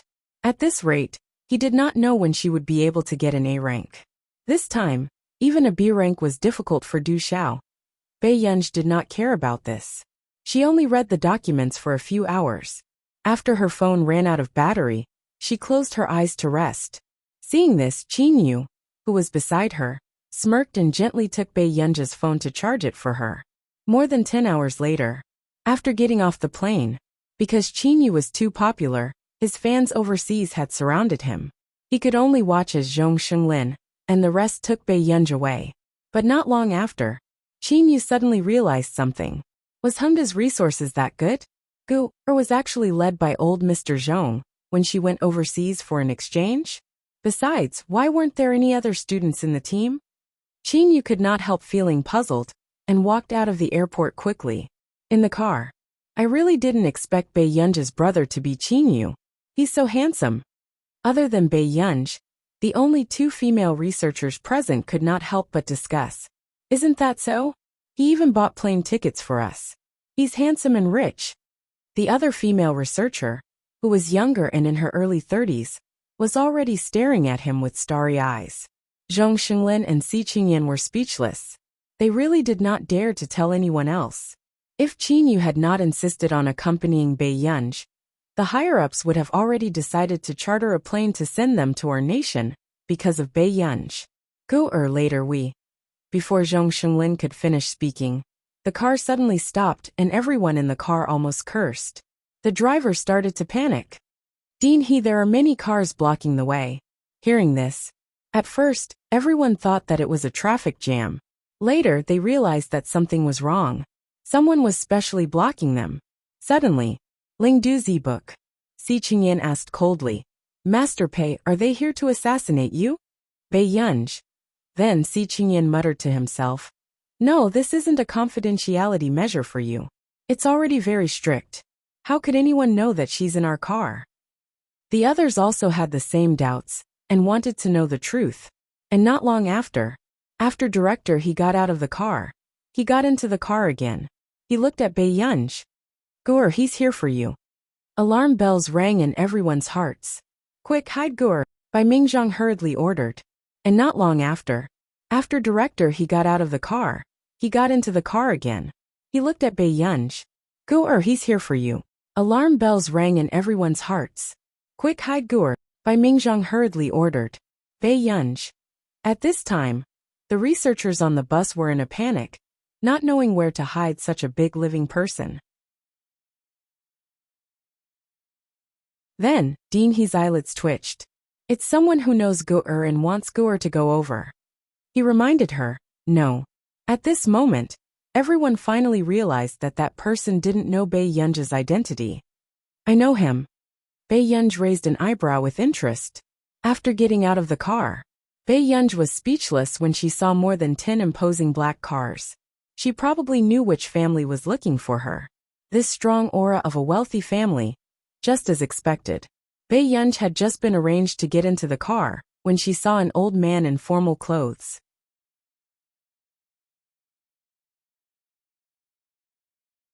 Chapter 799. The next moment, Bei Yunj heard the old man ask, You're the bad girl that Shidu raised? The first time he spoke to her, he was cheated of hundreds of millions. Fernans had a deep impression of this guy. Where did you get the news from, sir? Bei Yunj curled her lips lazily. She did not mind Fernan's angry look. Instead, she asked leisurely. After all, with her brother's personality, he would not take the initiative to mention her to this person. You want to know? The old man's expression was cold as the corners of his mouth twitched, and he asked coldly. Bei Yunj raised her eyebrows and did not want to talk anymore. Can I go back now? When the old man heard this, he immediately became angry. Why don't you respect the old and love the young at all?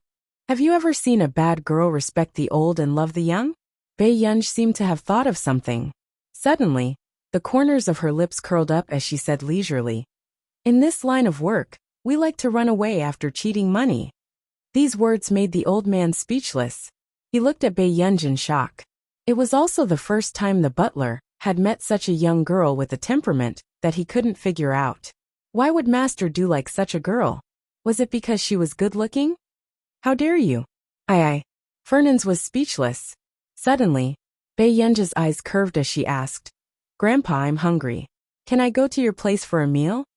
Fernans was stunned for a moment before he instinctively said, Sure, however, after Bei Yunj finished her call and spoke to Zhong Xinglin, Fernand's finally realized why he was so good to this bad girl. Okay, composition network Bayesian manner. The European-style hall was magnificent. Outside the bright and tall windows, there were roses and green plants. Fernand crossed his arms and looked unhappily at Bei Yunj, who was eating dinner. After a while, Bei Yunj stabbed a piece of steak with a silver fork. She glanced at the schedule that Zhong Xinglin had arranged for her, as she slowly chewed on it. Why are you playing with your phone while eating? Fernand snatched her phone and put it somewhere Bei Yunj could not get to it. Bei Yunj stopped eating. Have you not eaten for 10 years? Why didn't Shida teach you to eat properly?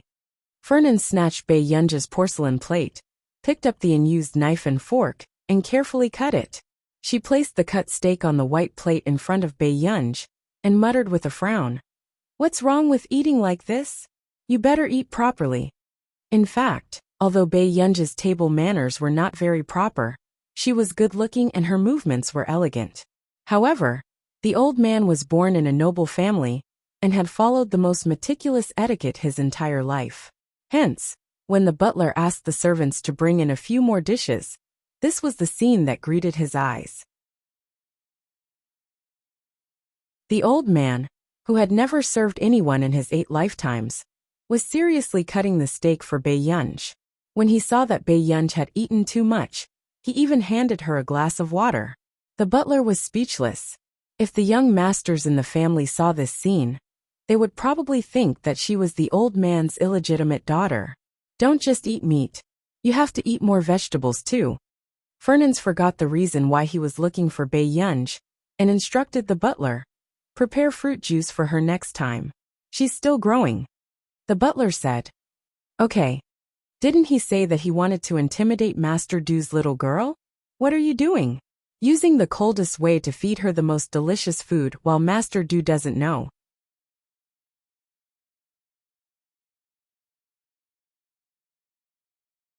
Chapter 800.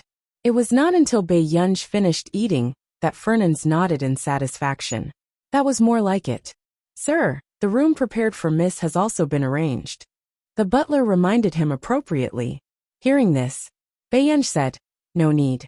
I have a place to stay. Thank you, Mr. Butler. Fernand frowned and looked at Bei Yunj. You want to stay outside? Yes, I'm here as an exchange student this time. I'm staying in the student dormitory, Bei Yunj said calmly. Fernand was silent for a moment before he said, Call someone to pick you up at 1 o'clock that night. Neely is not as safe as Yincheng at night. Bei Yunj replied, Okay. Fernand nodded in satisfaction and said, There's a study on the 2nd floor. Are you going to do your homework? Bei Yunj looked up at him. I don't do homework. Fernand? Question mark. Very good, very self-righteous. Fernand comforted himself silently in his heart. It was okay. It didn't matter if he was a bad student. It was already rare enough for Shidu to like women. What else could he be picky about?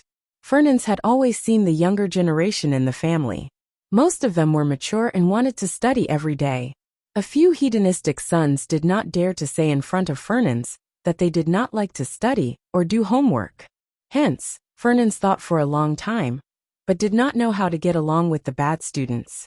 He could only say, There's a television over there. Go watch it. The butler. If this continued, Fernand's biological granddaughter would be proven to be true. Bei Yunj's eyes twitched. Okay. Soon. Bei Yunj sat on the sofa on the other side, randomly picked a program, and read documents on her phone. Come and read. Fernand, who was not far away, looked at Bei Yunj with a numb gaze. It was obvious that she was hopeless. Then, just as Fernand was about to go upstairs to calm down, hearty laughter suddenly sounded from the door. Fernand, I just came to look for you and you're already going upstairs? Fernand turned around and saw old Mr. Angel with his beloved granddaughter beside him. Why did you bring Lilia here so late at night? Fernand still had a displeased look on his face. Angel was also used to his old friend's sour face. He smiled vaguely. Didn't I hear that something happened to your family again? Fernand glanced at him and said indifferently, Your information is really accurate. I'm sorry. I'm not trying to pry into your family's situation. But Fernand's, I've seen that child a few times. He's very outstanding. Are you willing to send him away? Angel asked. What happened to the Fernand's family was nothing else. Instead, someone had waited for too long and was impatient. They wanted to force Fernand's to hand over his real power and take over as soon as possible. However, what he did not expect was that even if Fernand's did not interfere in the family's affairs, his methods were still ruthless.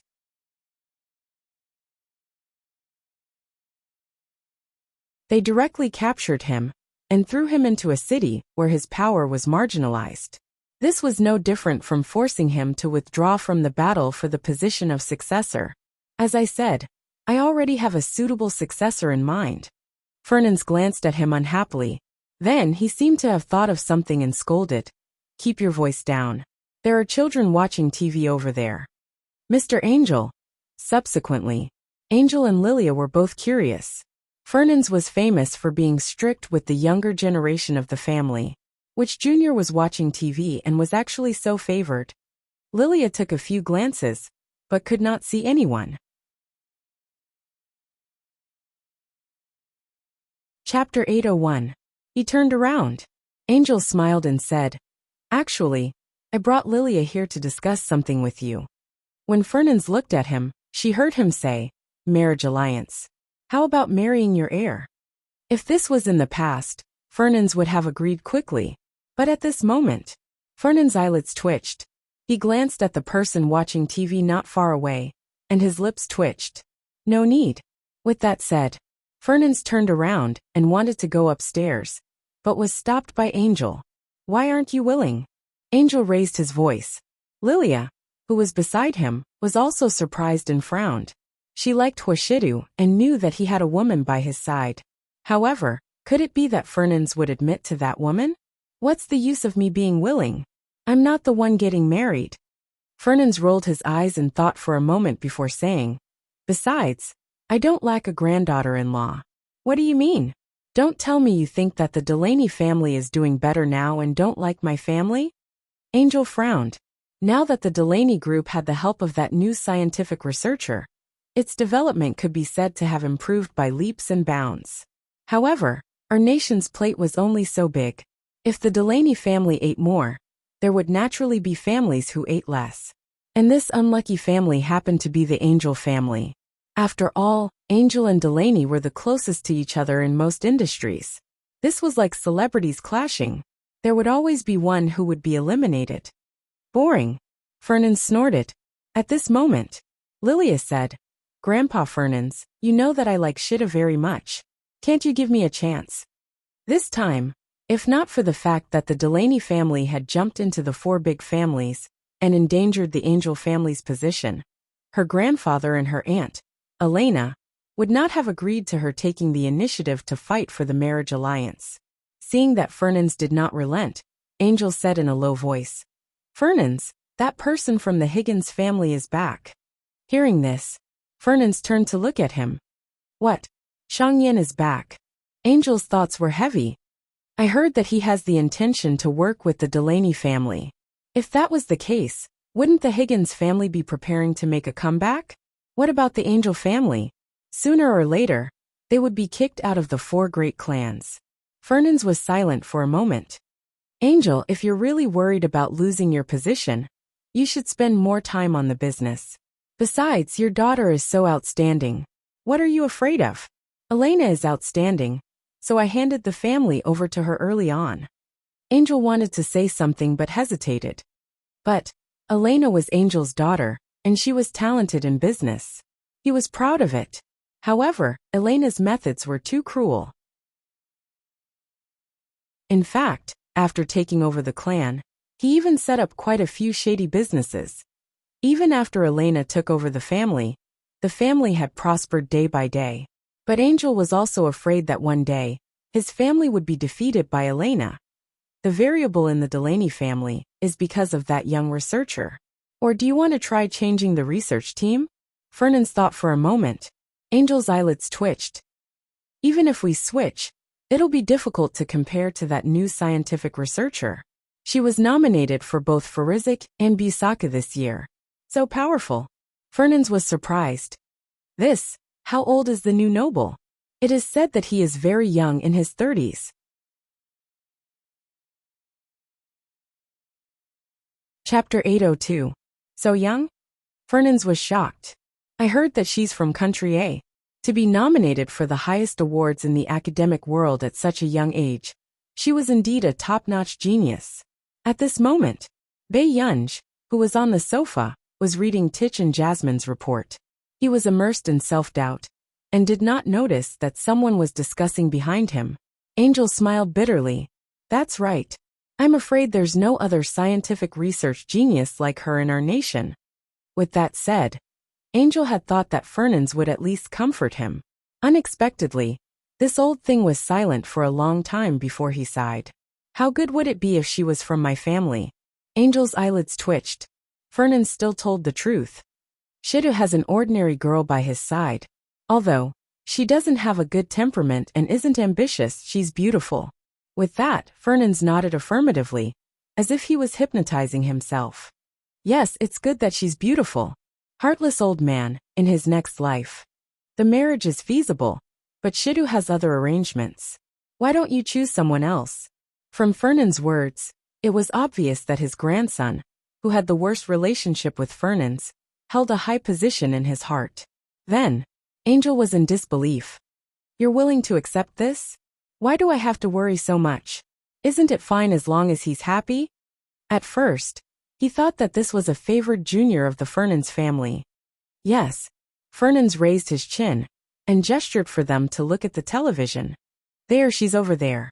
You can greet her, but don't scare her. Angel suddenly looked up. That's the girl Shidu is raising? Continue watching TV. Fernans immediately said. Fernans coughed lightly. Perhaps it was because the voice had suddenly become louder. Bae Yunj could not help but raise his eyebrows and glance at Fernans and the rest. Fernans gave them a fake smile. Yes, she doesn't like to do homework, so we can only let her watch TV. Angel. She was indeed not motivated. Bae Yunj was silent for a moment before he turned around. At this moment. All right, I'll send you guys off first. Fernans was about to get rid of her when he suddenly heard Lilia say, Miss, do you still remember me? He was really treating his granddaughter as his own granddaughter. However, she was indeed beautiful. Her beauty was irresistible to both the east and west. She raised her eyebrows and smiled. I remember. Lilia clenched her fists. She didn't expect it to be her. Hearing this, Bae Yunj turned around and saw a blonde woman. It was the female celebrity who had knocked on the door to look for Hua Shidu when she was video chatting with him at the hotel. Bae Yunj glanced at her and then looked away. International exchange student. Really? What a coincidence. I'm a student at Neely University. I wonder if I have the chance to meet you at Neely University. Old Mr. Fernans actually accepted such a person. Miss, is this your first time in country R? What are you here for? Lilia did it on purpose. She remembered Fernans's words just now, and could roughly guess that the girl in front of her was just lucky that Hoshidu had taken a fancy to her. She did not think that Bae Yunj could be an exchange student at Neely University. However, Lilia did not notice that as soon as she finished speaking, Fernan's expression darkened.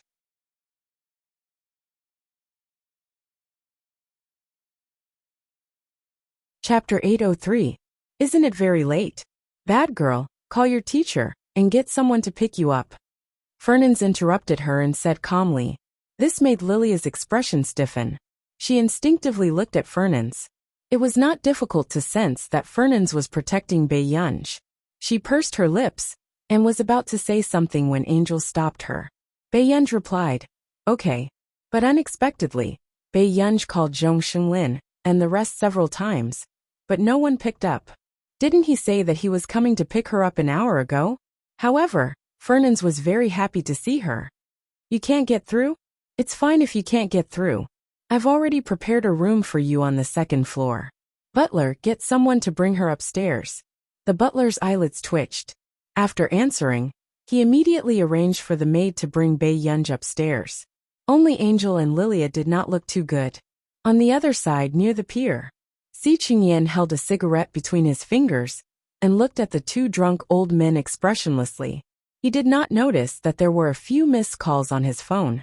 If he had not stopped him just now, the news the next day would have been Zhong Shenglin and Marcus, the pioneers of the computing field in Country A and R, suspected of jumping into the sea to commit suicide. Before Si Qingyan could take out his phone, he suddenly heard Marcus crying in grief and indignation. Why can Lanjun pick it up but I can't? Boo-hoo, why am I not her grandfather? Si Qingyan's eyelids twitched, and he gave up on playing with his phone. Good Lord, he was so drunk that he had designs on Bei Yunj? Soon, Marcus's words resonated with Zhong Shenglin. The two of them hugged and cried sadly. Si Qingyan took a deep breath. The two of you left. It's already very late. We still have work to do tomorrow. At this moment, Zhong Shenglin and Marcus ignored Si Qingyan. Instead, after crying for a long time, Zhong Shenglin suddenly looked up and patted Marcus's back, comforting him. Marcus, you are. Marcus was greatly moved and comforted each other. Zhong, you too. Si Qingyan was speechless. Shouldn't you ask Bei Yunj if you're the same? He should really record this scene and show it to Bei Yunj. However, in the blink of an eye, Si Qingyan realized that something was wrong with the two of them. Crooked, how are you? I'm your grandfather. Marcus held the phone and started to giggle. Si Qingyan had a bad feeling. Marcus, what are you doing? Marcus ignored Si Qingyan and just leaned against Zhong Shenglin in a drunken stupor. The corners of the person's mouth twitched. This is the Neely police station. Please don't use the line. What did he say? Marcus turned his head and asked. Zhong Shenglin.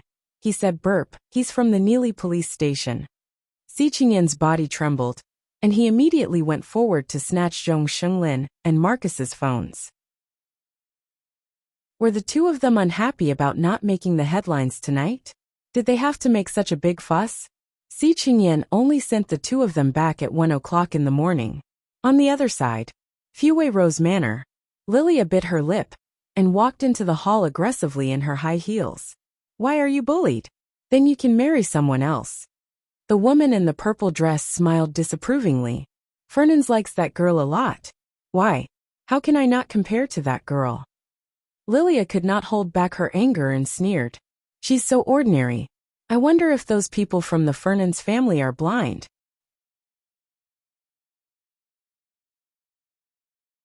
Chapter 804. Lilia turned around and saw that Elena was unmoved. She said, Auntie, I'm indignant. She's just an ordinary high school student. A high school student? Why did she come to Neely? Elena turned around and asked.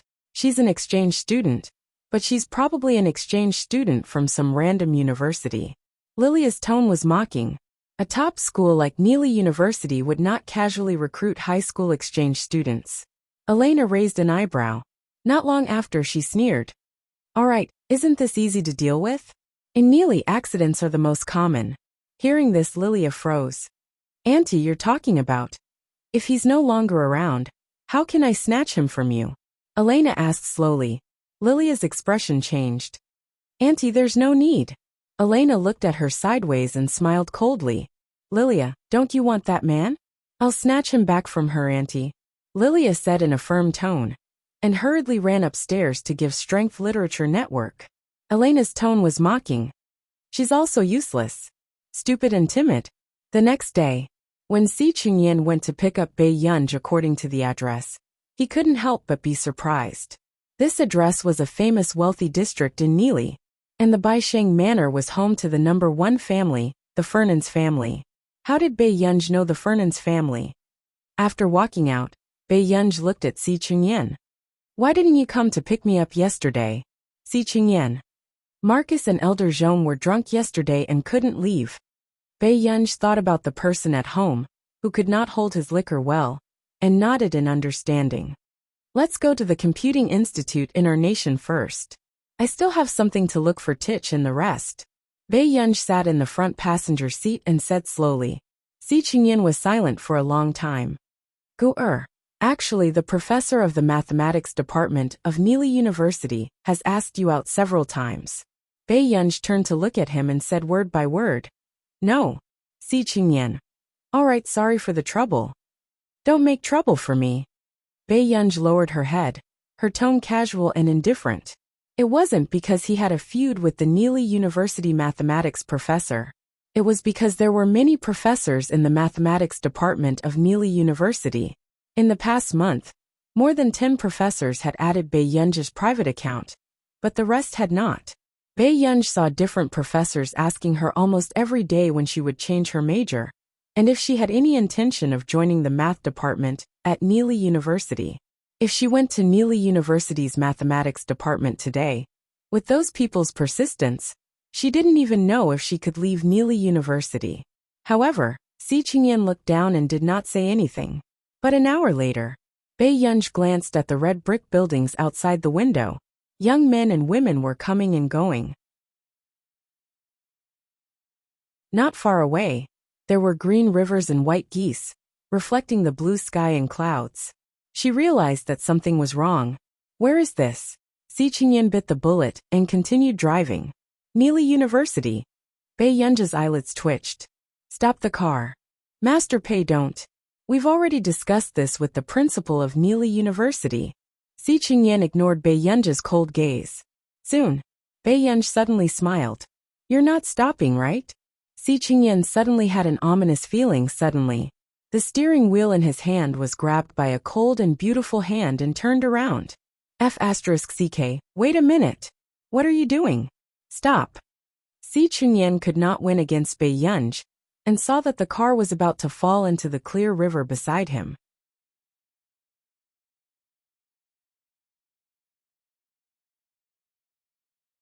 Chapter 805. The next moment, Si Qingyan hurriedly grabbed the steering wheel and turned the car back steadily.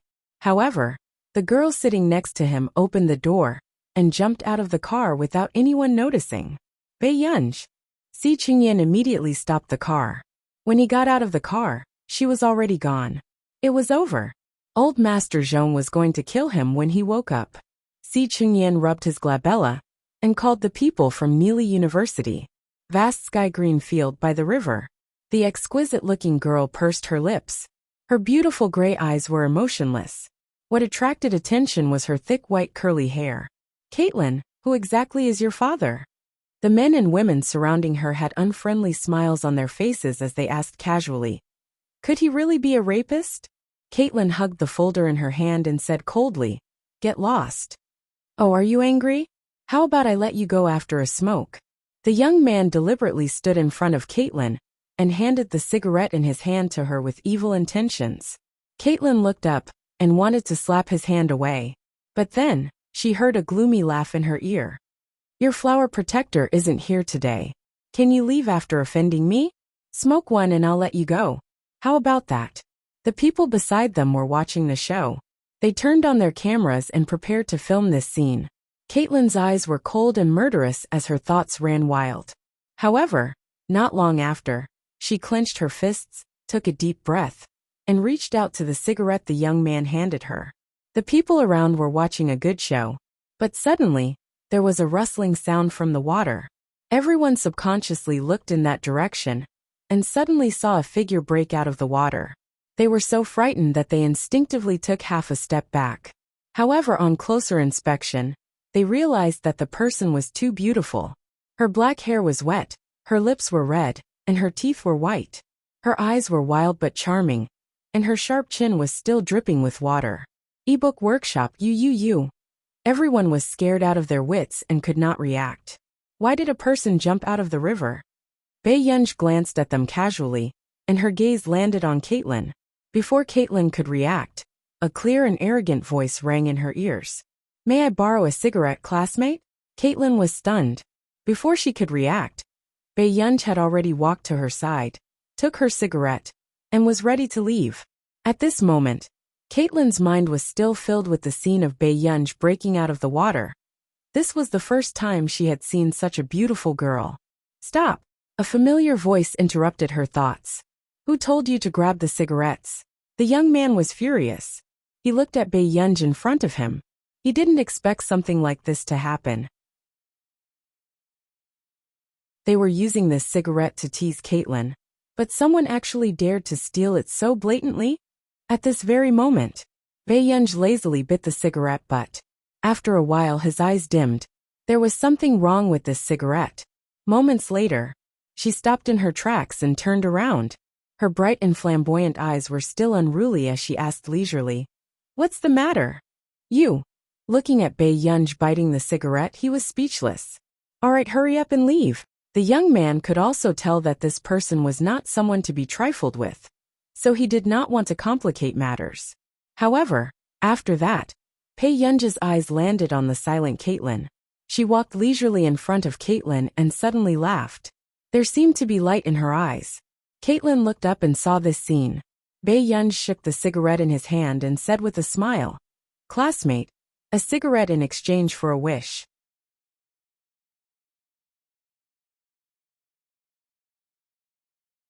Chapter 806. Caitlin's butterfly eyelashes trembled as she pursed her pale pink lips. Bae Yunj could see the cold vigilance in her eyes. Her eyes curved and she couldn't help but lean over and joke. "Are you going to leave me alone? Do you want to elope with me?" Suddenly, Caitlin's heart skipped a beat as she looked up at the person in front of her. But before she could regain her senses, someone suddenly grabbed her wrist and ran forward. The people behind immediately reacted. She was taken away. "This guy took her away," someone exclaimed. Instantly, the young man flew into a rage. "MIF asterisk king blind. If you see her, why aren't you chasing after her?" On the huge campus street, the people behind were desperately chasing after her. The people in front, one of them had a smile on her face and an unruly look in her eyes. The other was blushing and almost out of breath. A few minutes later, Caitlin stopped and held her knees with both hands, panting. "I can't take it anymore." Bae Yunj raised her eyebrows. At this moment, the people behind were almost catching up. "Hurry up and leave. I'll be fine." Caitlin felt a little pain in her heart, and her expression was a little ugly. However, before Bae Yunj could look, a sharp voice sounded. "Run! Where are you going?" Bae Yunj looked up and saw a group of people coming over aggressively. She laughed casually and walked towards them. She stretched the joints of her arms and said slowly, "You guys are the ones who came looking for me." Hearing that, the young man sneered. Before he could say anything, the unbelievably beautiful and exquisite girl in front of him punched him in the abdomen. Cold sweat broke out on his face, and the veins on his forehead bulged. He howled in pain and fell to the ground. This scene made the scalps of the others tingle. "Line up one by one if you want to die. I'm in a hurry to change my clothes." Bae Yunj moved her neck uncomfortably. Her tone was cold and impatient as she slowly wrung the water from the corner of her clothes. This scene aroused the anger of the crowd. The first person to react rushed forward and threw a punch at her. But the next moment, however, the beautiful and thin girl in front of him dodged the attack even faster and grabbed the man's neck with one hand. Then he kicked him in the abdomen with his knee. The young man's face contorted as he clutched his abdomen and knelt in front of Bae Yunj. This scene also dispelled the thoughts of the others in the group battle. This person was too ruthless. "Aren't you going to get lost?" Bae Yunj looked up casually and asked with a faint smile. As soon as he finished speaking, the remaining 4 or 5 people ran away like a swarm of bees. Bae Yunj glanced at the girl next to her. There was something wrong with the cigarette just now. "Don't pick it up so casually next time." After that, Bae Yunj was about to leave Neely University. "It's half an hour from here to school."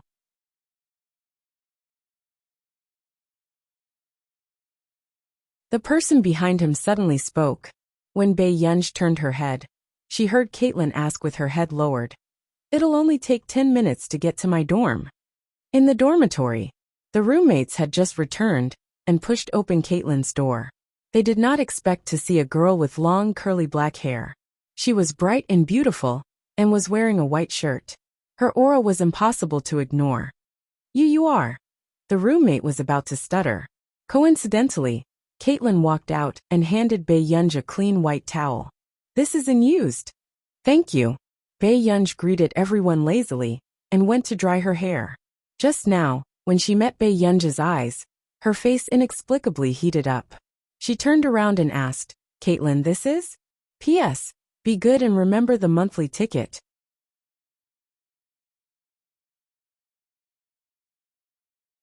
Chapter 807. If it was another woman who appeared in Caitlin's bedroom, they would not have thought too much. But the girl who had just walked into the bathroom was too ostentatious. She was born with a playful and lazy gaze, but it made one's heart race. Her lethality was too great. She was attractive to both men and women. Appearing in the bedroom in a loose white shirt, it was very easy for one's imagination to run wild. Caitlin reacted. She did not know Bae Yunja's name either. When Bae Yunj came out, she asked, "What's your name?" When her roommates heard this, their minds were in a mess. They didn't even know her name, and she dared to bring her to the dormitory. What was the relationship between these two? Bae Yunj. Bae Yunj wiped her neck slightly. At this moment, Caitlin turned around and asked, "Why are you looking for me?" Her roommate reacted and said excitedly, "I heard that a big shot came to our school today." It was common for Neely University to see the big shots that everyone was talking about. But there were very few big shots that could make the students so excited. Caitlin looked up. "Who is it?" "The one who was nominated by Bisaka and Farizik." The girl could not help but be excited. "I don't know if there will be a speech, but the school is clearing the place today. Unrelated people are not allowed to enter." At this moment, Caitlin turned to look at Bae Yunj suspiciously. "How did you get in?" She was sure that this was not a student from their school. "International exchange student." Bae Yunj responded easily. Before Caitlin could say anything, the person beside her suddenly said, "Caitlin, do you want to go to the math department with us? What if you see her in person?" They were excited, but they did not notice that the girl beside them glanced at them and continued to wipe her black hair. "No, I have to go to class." Caitlin was a student of the chemistry department and had classes in the afternoon. When the others heard this, they were a little disappointed. "Which book website at this moment?" Caitlin turned and asked, "Do you want to go with me? You probably won't be able to leave Neely University before 4:30. This was a tradition of Neely University. Every time a big shot of this level came back, the school would be heavily guarded. "Sure." Bae Yunj raised her eyebrows and agreed without thinking. On the way, Caitlin and Bae Yunj's figures attracted the attention of many people. When he sat in the classroom, he heard many people talking about it. Why did the school bell bring a girl to class? Family member.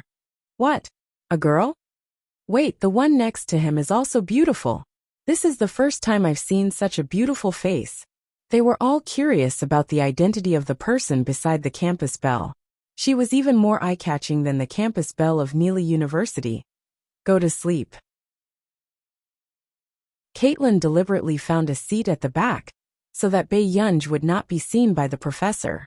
Bae Yunj hummed in response, and pulled her jacket to cover her head skillfully. Caitlin. His skillful movements made him seem like a veteran. 20 minutes later, when the professor entered, the classroom fell completely silent. Unfortunately, he noticed the unknown object covered by the jacket at a glance. Caitlin, who had always been cold and indifferent, was nervous for the first time. She hesitated for a moment and pushed Bae Yunj beside her. Bae Yunj? Bae Yunj could not sleep well either. She quickly took off her coat and looked lazy with her fluffy hair. When the professor saw Bae Yunj's appearance clearly, his gaze changed and he sneered.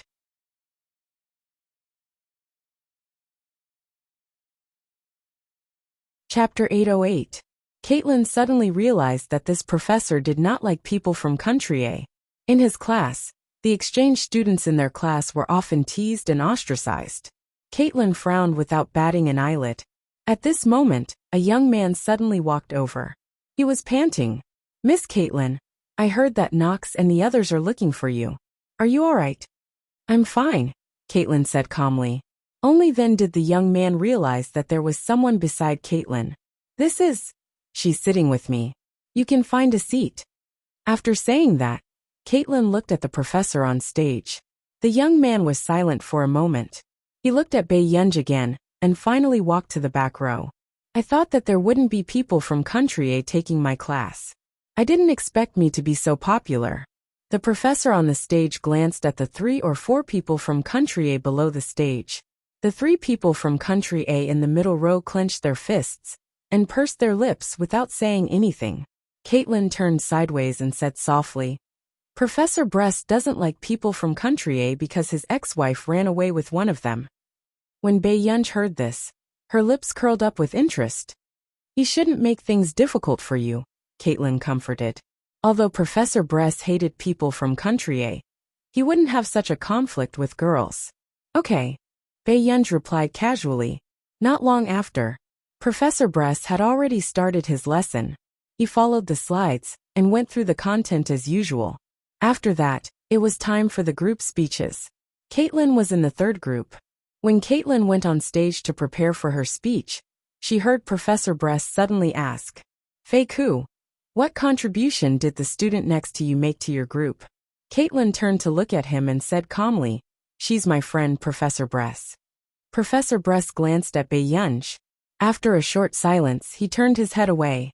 Then, after Caitlin finished her research report, it was the turn of the three people from country A. Some students also had the mentality of watching a show. During their speech, Professor Bress interrupted several speeches as usual and asked questions. It made them forget their words nervously, unable to answer, and started to make a fool of themselves. Hearing the laughter around her, Bae-yun looked up at the PowerPoint presentation on the stage. "Oh my God, are you guys really doing your homework seriously? Oh, I'm sorry. Perhaps I shouldn't blame you for the bad homework this time. I heard that the level of scientific research in your country is still at the level of our country 20 years ago." As soon as Professor Bress said this, most of the students' eyes became more intense, but Caitlin and a small number of students frowned. "You won't be able to keep up with the teaching standards of our school," Professor Bress said. Suddenly, a brown-haired girl's voice fell into everyone's ears. "Professor Bress, I heard that country A will be coming to our school today. Is that true?" Professor Bress's face froze.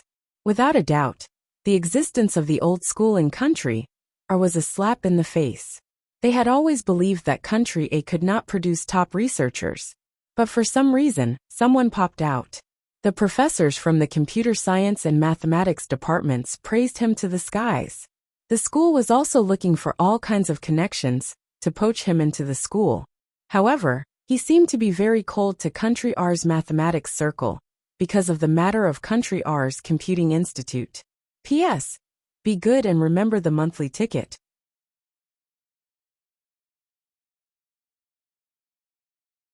Chapter 809. Professor Bress's expression did not look too good. I don't know. The professors of the chemistry department had never heard of this news, and they did not know how these students found out. Alright, let's continue with the class. Professor Bress did not want to continue this topic, so he simply diverted everyone's attention. Professor Bress liked to interact in class. After half an hour of speaking, two big questions appeared on the slide. We haven't even talked much in class. Why are they already giving questions? There were also people complaining below. Caitlin quickly picked up the draft paper and prepared to calculate the questions. She even leaned close to Bae-yun and asked, "Do you want to try?" Bae-yun glanced at it and then played with her phone. She rejected politely. No. Of course, this scene was also very eye-catching in Professor Bress's eyes. He said in a low voice, "If you don't really like this class, I hope you won't walk into the classroom casually in the future." Caitlin was speechless. This tone was very similar to her poor nephew, who had been last in the first grade. Originally, Professor Bress thought that one of the Country R students on stage would complete his question. At that time, he would have another chance to mock the other international student.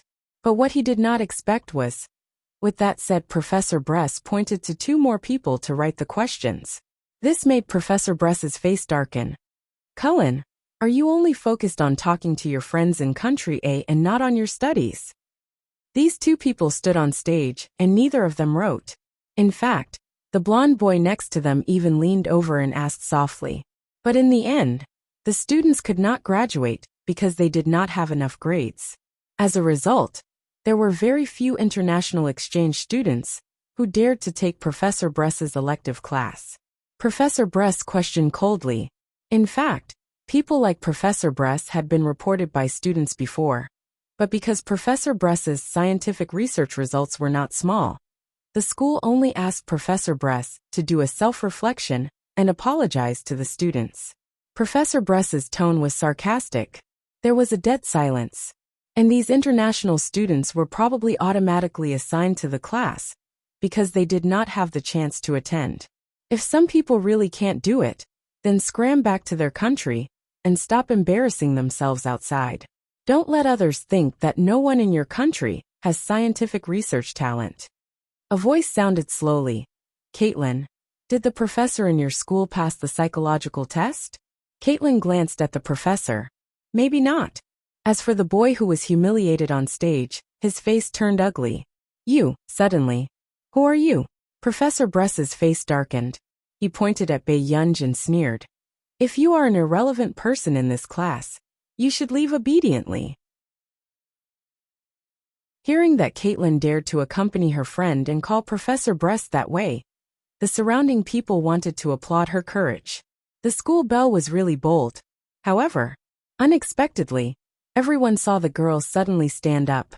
Her bright and untamed eyes were full of high spirits, but there was no warmth in her eyes. Or do you want to come up and solve the problem? Professor Bress's tone was full of sarcasm and contempt. As soon as he finished speaking, she smiled casually and changed the topic. Since we're already here, how can we not make a scene? You're right, Professor. Caitlin subconsciously looked at Bei Yunj. Bei Yunj, this problem, it's not easy to solve. Before she finished speaking, she saw Bei Yunj take off her headphones, put them into her pocket leisurely, and walked up. Everyone subconsciously looked at Bei Yunj.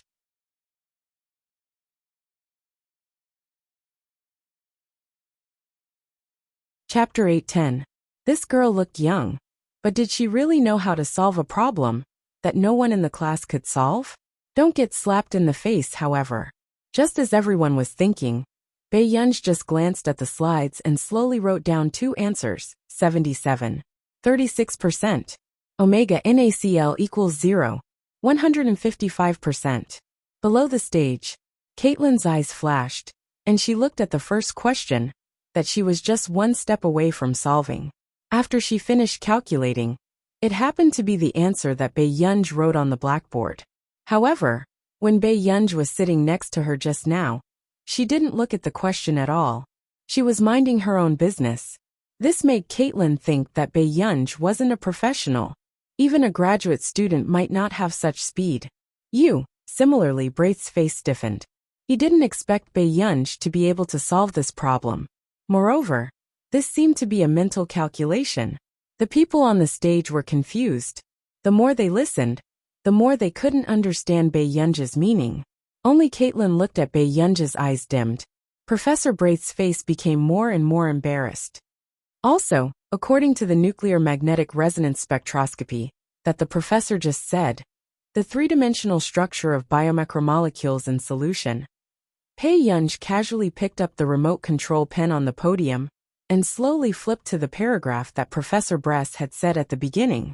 She picked out all the subtle flaws in Professor Bress's process and extended other thoughts and knowledge points. From biomacromolecules to recombinant DNA, she could even talk about medical fields perfectly and fluently. Braith even found it very difficult to listen to some of the theories in narrow fields, and couldn't keep up with her thinking. This was the first time he had been so ruthlessly criticized in front of all the students. However, the girl in front of him was obviously very young, but her knowledge was even richer than his. Braith's scalp went numb as he listened, let alone the freshman. Bei Yunj broke the chalk in his hand into pieces, as if he was playing with it. His gaze was very dark, and the corners of his lips were curled up. Professor Bress, a person can't just be a scientist. He has to grow some brains too. His strength could be said to be terrifying. He had long since surpassed his peers. Until he finished his speech. Their eyes were filled with the words, is he starting to cause trouble? And as expected of a big shot. To be able to snipe Brace until he couldn't speak. This person wasn't just a big shot. This person was a god. In an instant, the students who had been doubting their lives, because of that piece of knowledge that made them dizzy suddenly woke up. Professor Bress pointed at Bei Yunj, his face dark and trembling with anger. You. The other students from Country A also wanted to know which school this person was from in the country. Or did Caitlin find such a god? Too ruthless. This was the first person who dared to talk back to Braith. Scram! Get out of here! Professor Bress flew into a rage out of humiliation. Too strong. However, seeing this scene made her feel so good that her spine went numb. Bei Yunj raised an eyebrow at Caitlin. The corners of her eyes curled up as she slowly walked out of the classroom. Caitlin squeezed the pen in her hand and suppressed the urge to look for Bei Yunj. In the corridor, Bei Yunj picked up Si Qingyan's call. Master Pei, where did you go? Si Qingyan's head hurt.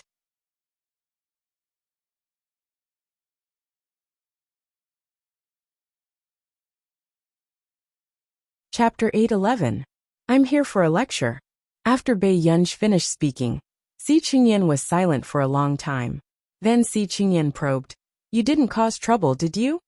Bei Yunj remained silent. Si Qingyan more or less knew what was going on and smiled gently. Mathematics or computing? Or physics? Bei Yunj was silent for a moment. Chemistry. Si Qingyan was speechless. He had almost forgotten about her medical research with Stephen. Why did someone's brain grow like this? Si Qingyan was once again caught in an unsolved mystery of mankind. Then are you still in Neely University? The moment Si Qingyan finished asking, the eyes of the professors in the conference room lit up. They vaguely understood what Si Qingyan meant. I'm going back. Bei Yunj hummed in response. Si Qingyan immediately said, Yunj, Neely University has already prepared an identity card for you as an exchange student. Can you come to the mathematics department's conference room to get it? Bei Yunj looked up and saw a landmark not far away. In the Faculty of Science. Without thinking, she said, Okay. At this moment, the mathematics department professors in the conference room were already excited. They were going to see her in person today. Everyone straightened their sleeves and ties and focused their attention on the task at hand. Then another professor could not help asking, Oh right, how old is she? In her 30s? Si Qingyan said. Not in her 30s. The professor's body trembled. Did she just turn 30? Si Qingyan said. She just turned 19. Instantly, the conference room fell into a dead silence. Zhongyuan Shu, right? At the same time, Bei Yunj had just entered the school when she saw a 7 to 8 meter tall wall of fame. It was daunting. There were 7 photo frames hanging on the wall, 2 of which had portraits and signatures. Only the blank photo frame in the middle had a name written under it. Originally, there were 8 photo frames hanging on the wall of fame, but because she had solved 2 questions in a row, one of them was removed. Before Bei Yunj could leave, she saw a group of students surrounding the wall of fame, carrying out a mysterious ritual. Gods, please bless me. Please bless me to pass this exam. Please don't fail. Everyone piously bowed to the portrait one by one, looking very organized and disciplined. Bei Yunj's eyelids twitched as he looked at the group of demonic students. Crooked methods. A short while later, just as Bei Yunj was considering whether to call the security guards, she saw several students from a country take out some fruits from their school bags and put them under the portrait. When the students from the other country saw this, they also had an epiphany and immediately searched for food on their bodies. Chewing gum, oranges, chocolate, lollipops, and even a small bottle of wine were all found and placed under the portrait. The snacks at the bottom of the table were twice as much as the 2 people on the left and right. He had gained a lot. Bei Yunj. True enough. No matter which school it was, there would always be students who would go crazy learning it. The bell rang. All the students scattered like a swarm of bees. Bei Yunj raised her eyebrows and walked slowly to her photo frame. Soon, the door to the conference room was suddenly pushed open. Everyone looked up and saw an excessively beautiful girl walking in with a bunch of snacks and fruits. Which faculty was this freshman from? Before everyone could connect the dots, they suddenly heard Si Qingyan ask, Ancestor, did you rob someone? Where did you get so many snacks? P.S. Be good, remember the monthly votes. There will be a burst of updates next month. The exact date is not clear yet.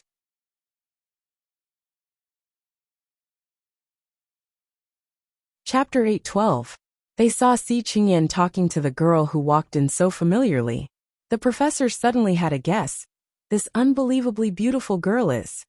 If this was exposed, it would definitely be explosive news. Bei Yunj said slowly. Someone gave it to me. Si Qingyan raised an eyebrow in disbelief and took out another piece of chewing gum. How can someone give you chewing gum? Are there so many benefits to being beautiful now? With that said, Si Qingyan looked down and saw that there were cigarettes and lighters in Bei Yunj's pile of things. What nonsense was this? When I came in, I saw a student praying to me in front of the famous person wall, begging not to fail the exam. Bei Yunj said slowly. Si Qingyan instantly understood what was going on with these snacks. Bei Yunj turned around and met the eyes of the professors from the math department of Neely University. A moment later, Bei Yunj gave them some of the things on hand.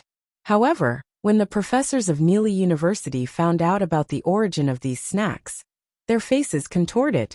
This is the exchange student information I prepared for you. Si Qingyan handed a folder to Bei Yunj. Bei Yunj opened it. There were some documents and an identity card inside. However, at this moment, the professors still could not believe that the person in front of them was. This was too unbelievable.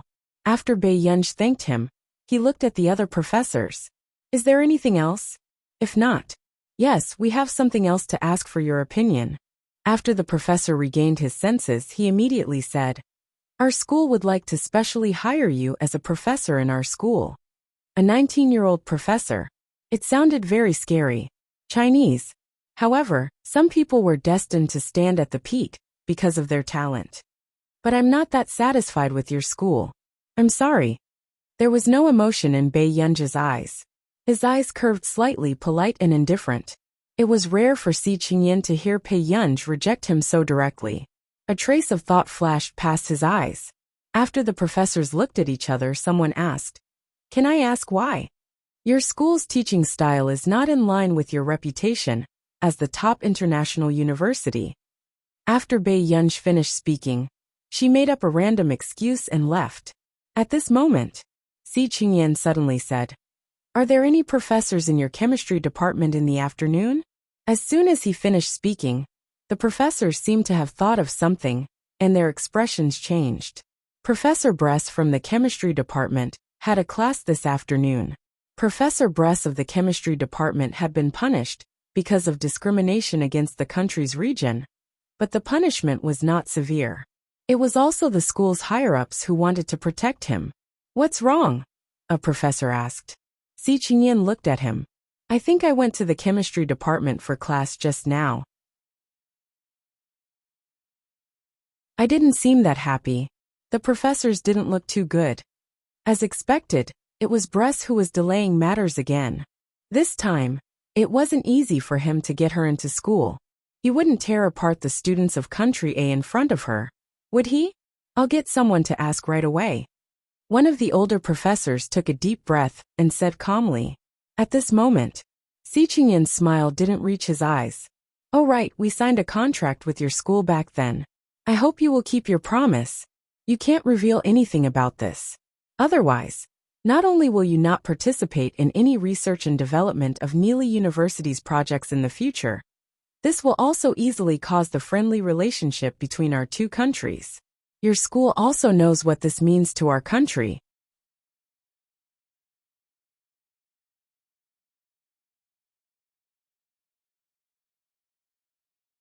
Chapter 8:13. Hearing Si Qingyan's words, the others looked at each other. After that, a professor immediately said, Professor Si, don't worry. Our country's academic and political circles are very separated. We really hope to have a chance to work with you, and are willing to protect your safety. As the top school in the world, Neely University's foundation was academics, and it would not ruin the school's reputation because of its leader. That's good. Si Qingyan's brows relaxed and he replied gently, Then I'll have to trouble you. If there's a chance in the future, I hope to cooperate with your school. After Si Qingyan settled Bei Yunj's matter, the mathematics department professor also told the principal about this. The principal's expression did not look too good, and he immediately called Professor Bress over. Professor Bress was called to the principal's office again. He thought that the students from Country A had said something again, and could not help but feel sarcastic. However, when he pushed open the office door, he realized that the principal was looking at him with a terrifying gaze. This was the first time Professor Bress had seen the principal look at someone like this. "Principal, what's the matter?" Professor Bress's tone could not help but soften, but the next moment, the principal threw the teacup on the ground and stood up angrily, ignoring the two mathematics department professors beside him. "What class are you having in the afternoon?" Professor Bress's smile froze. "It's a chemistry class." "What's wrong?" "I was just joking with those children." "Do you have to be so angry, Principal?" "Are you joking? If you're joking, find a place where you can joke. Leave our Neely University." The moment the principal said this, Professor Bress's expression changed. He realized the seriousness of this matter, but he did not do anything to those students. Why was the principal so angry? "Principal, I'm an old professor of Neely University. Are you going to fire me?" Professor Bress was in disbelief. The principal regretted it. If he had fired Bress earlier, he would not have offended him. "What right do you have to be a professor at Neely University? I already warned you last time, but you still dare to discriminate against students." The principal was so angry that he felt dizzy. He gritted his teeth. "I didn't teach you a lesson back then. Get lost now and leave our Neely University." This was the first time the principal asked someone to leave the school. He was obviously angry, but Professor Bress did not understand why the principal was so angry.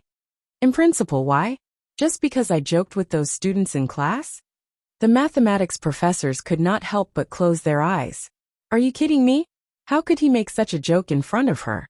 Luckily, although he was young, he didn't make a big deal out of it. Otherwise, it would be difficult for Bress to survive in the industry in the future. How could it be as simple as being fired by the school? "You'll resign today. Pack your things and leave Neely University." The principal's face was dark, as if he was determined to make Braith leave. After all, how many connections and favors had he used to get her to come to Neely University? But this guy had directly rejected Neely University. He didn't make a move against this guy, because he wanted to save face. 5 o'clock. The students of Country A received an electronic apology letter personally written by the principal, as well as a notice to the entire school announcing the dismissal of Professor Bress. The reason was written clearly. It was also to suppress people like Professor Bress.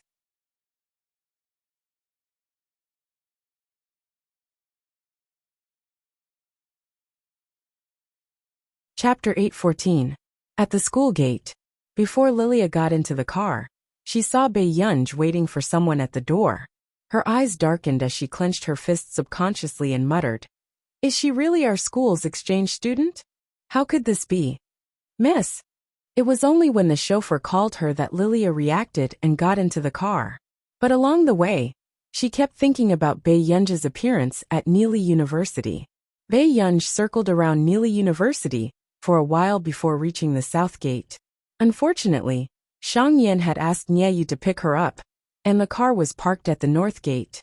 Hence, he could only go around half of Neely University to pick her up. Soon, a black car stopped in front of her. Nyeyu rolled down the window and called out respectfully, "Missy."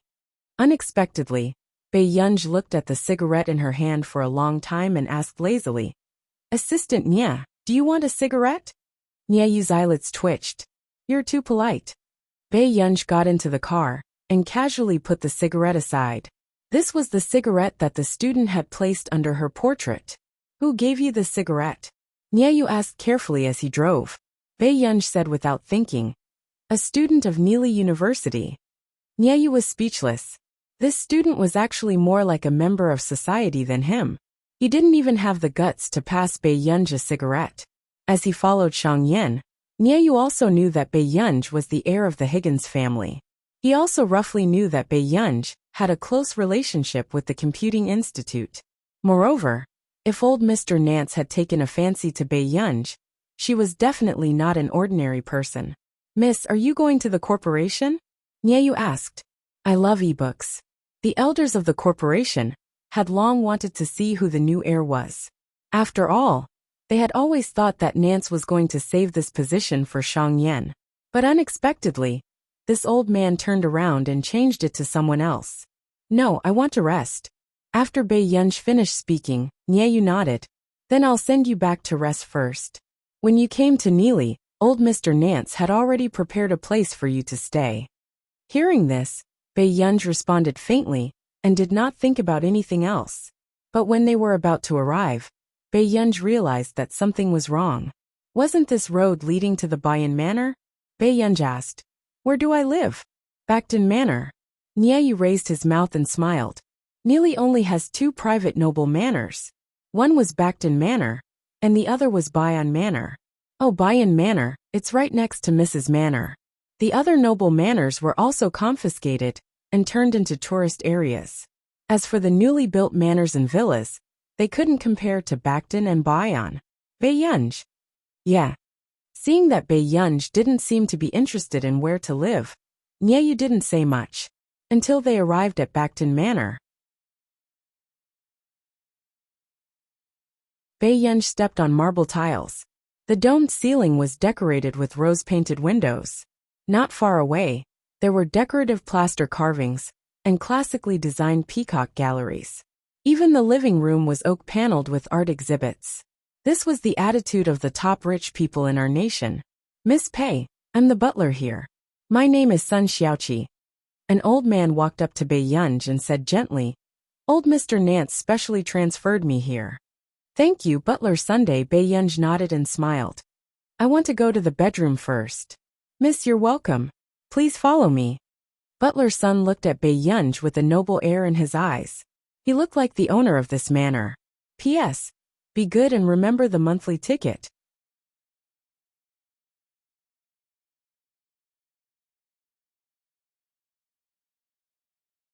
Chapter 8:15. After Bei Yunj took a shower and went upstairs to sleep, the butler of the Bayan Manor opposite had just returned from outside and looked at the brightly lit Backton Manor. Strange. The neighbor opposite was actually back? The butler had never known who the neighbor opposite was. All these years, he had never seen the lights on opposite, but today it was on for the first time. What are you looking at?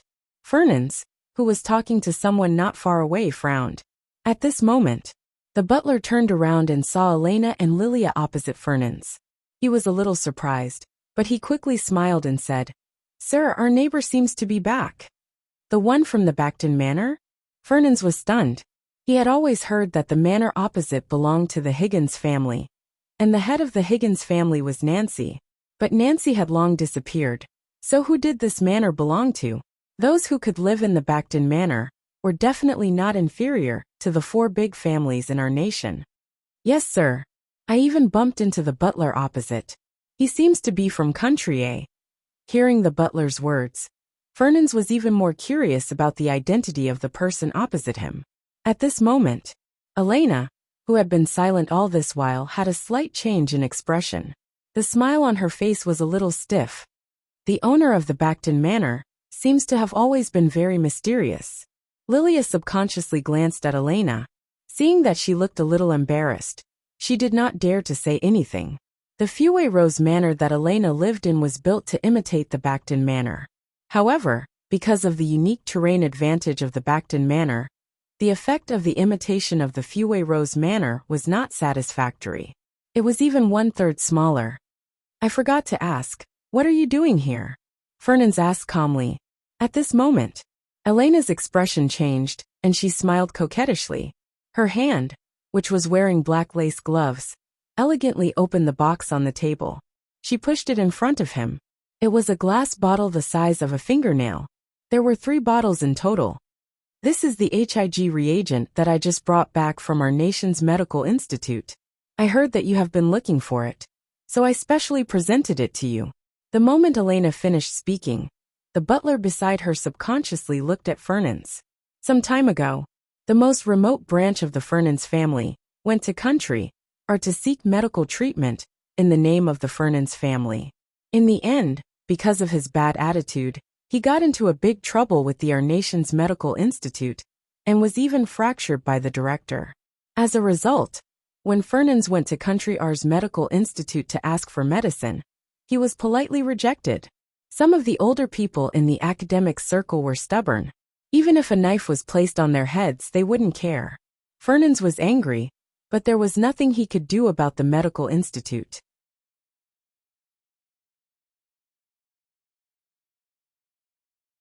He could only go home angrily and look for other connections. However, he did not expect Elena to deliver the reagent to him today. "This is my apology to you as Lilia's aunt." Elena smiled and said, "I hope you can forgive Lilia for speaking carelessly yesterday." Fernand glanced at Elena. Actually, Elena was only 2 years older than Lilia, but she was brave and resourceful. Fernand pursed his lips. "Butler." Hearing this, the butler immediately understood. He brought down a contract from upstairs and gave it to Elena. "Thank you for your gift, Miss Elena. Of course, I can't accept your kindness for nothing. This contract is a return gift."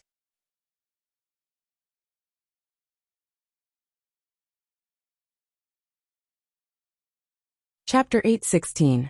Old Sir has always had a good relationship with my grandfather. If I accept your gift, he won't be happy. A dark look flashed past Elena's eyes as she smiled. These are two different things. After saying that, Fernand looked at her. "Oh right, I also want to know where you got this reagent." After all, our nation's medical institute had never liked to interact with the rich and powerful. It was all their director's bad habit. "My friend is from the International Musicians Association.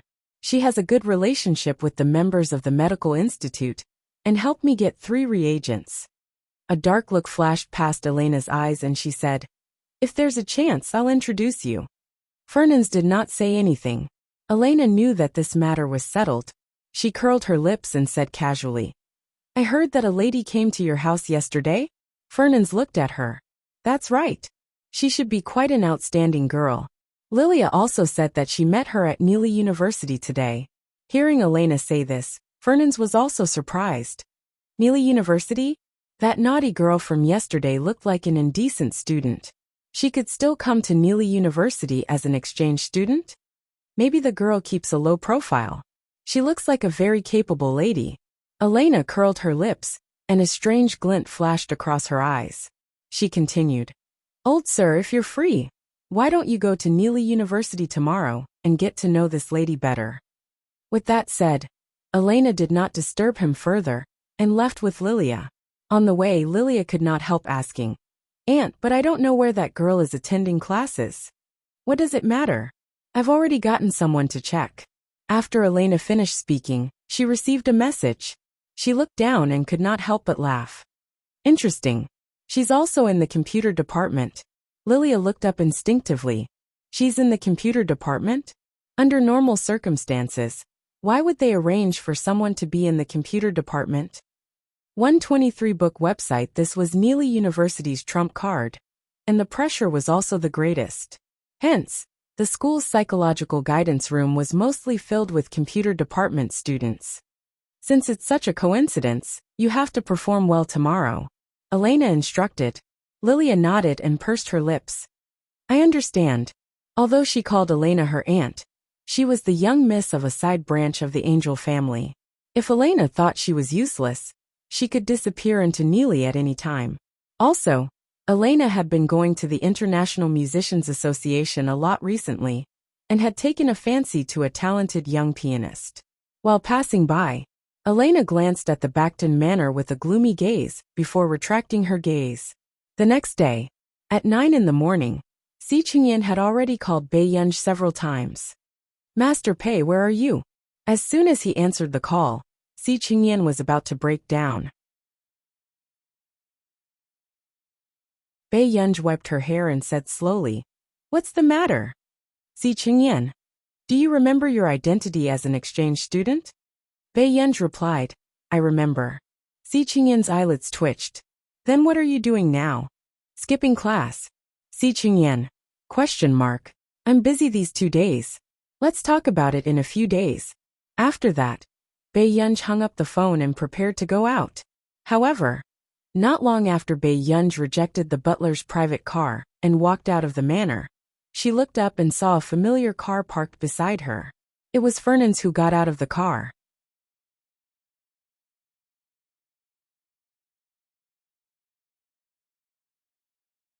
Chapter 8:17. Suddenly, Pei Yun's eyes met with Fernand's. The atmosphere fell into a subtle chill. Why are you here at this time? Fernand narrowed his eyes and asked suspiciously. Pei Yun also sensed his and the butler's probing gazes. Then, just as she was about to tell the truth, she heard Fernand look at her angrily. Even if you can't keep up with your studies, you can't skip class. Pei Yun took back what she wanted to say. The butler immediately advised. Old sir, Miss is still young and insensible. She's already an adult, yet she's still young? When Fernand thought that the future wife of the family head was like this, he almost blacked out. Both of them were only concerned about Pei Yun and did not appear at school. However, they forgot to think about why Pei Yun would appear at the entrance of the Backton Manor at this time. Then I'll go to school. With that said, Pei Yun was ready to leave. However, he did not expect to be stopped by Fernand. Wait. Pei Yun turned around and heard Fernand say, I happen to have something to do at Neely University. Let me send you off. Pei Yun. Okay. After getting into the car, Pei Yun sent a message to Xiang Yan. Not long after, everyone at Higgins Corporation received the news that their future boss had stood them up. Some people even guessed that their future boss was deliberately trying to intimidate them. However, in the car, Mr. Fernand's expression did not look too good. Where are you going to class? Pei Yun said without hesitation. The computer science department. As soon as she finished speaking, Fernand and the butler seemed to understand why Pei Yun had skipped class. They did not know what Pei Yun's high school and Neely University were thinking. A third-year student was sent to the computer science department as an exchange student? The computer science department of Neely University was famous for being crazy. It was said that the last place in the computer science department had transferred to another department because of the pressure. But in the end, he became the first place in another department. Fernand wondered if it was still possible to turn around and send Pei Yun back. Although he felt that Pei Yun should study hard at this age, he did not want Pei Yun to be tortured by the computer science department. Who chose this major for you? Fernand asked. Pei Yun thought for a moment. I should have chosen it myself. Fernand and the butler. Then he couldn't blame anyone else.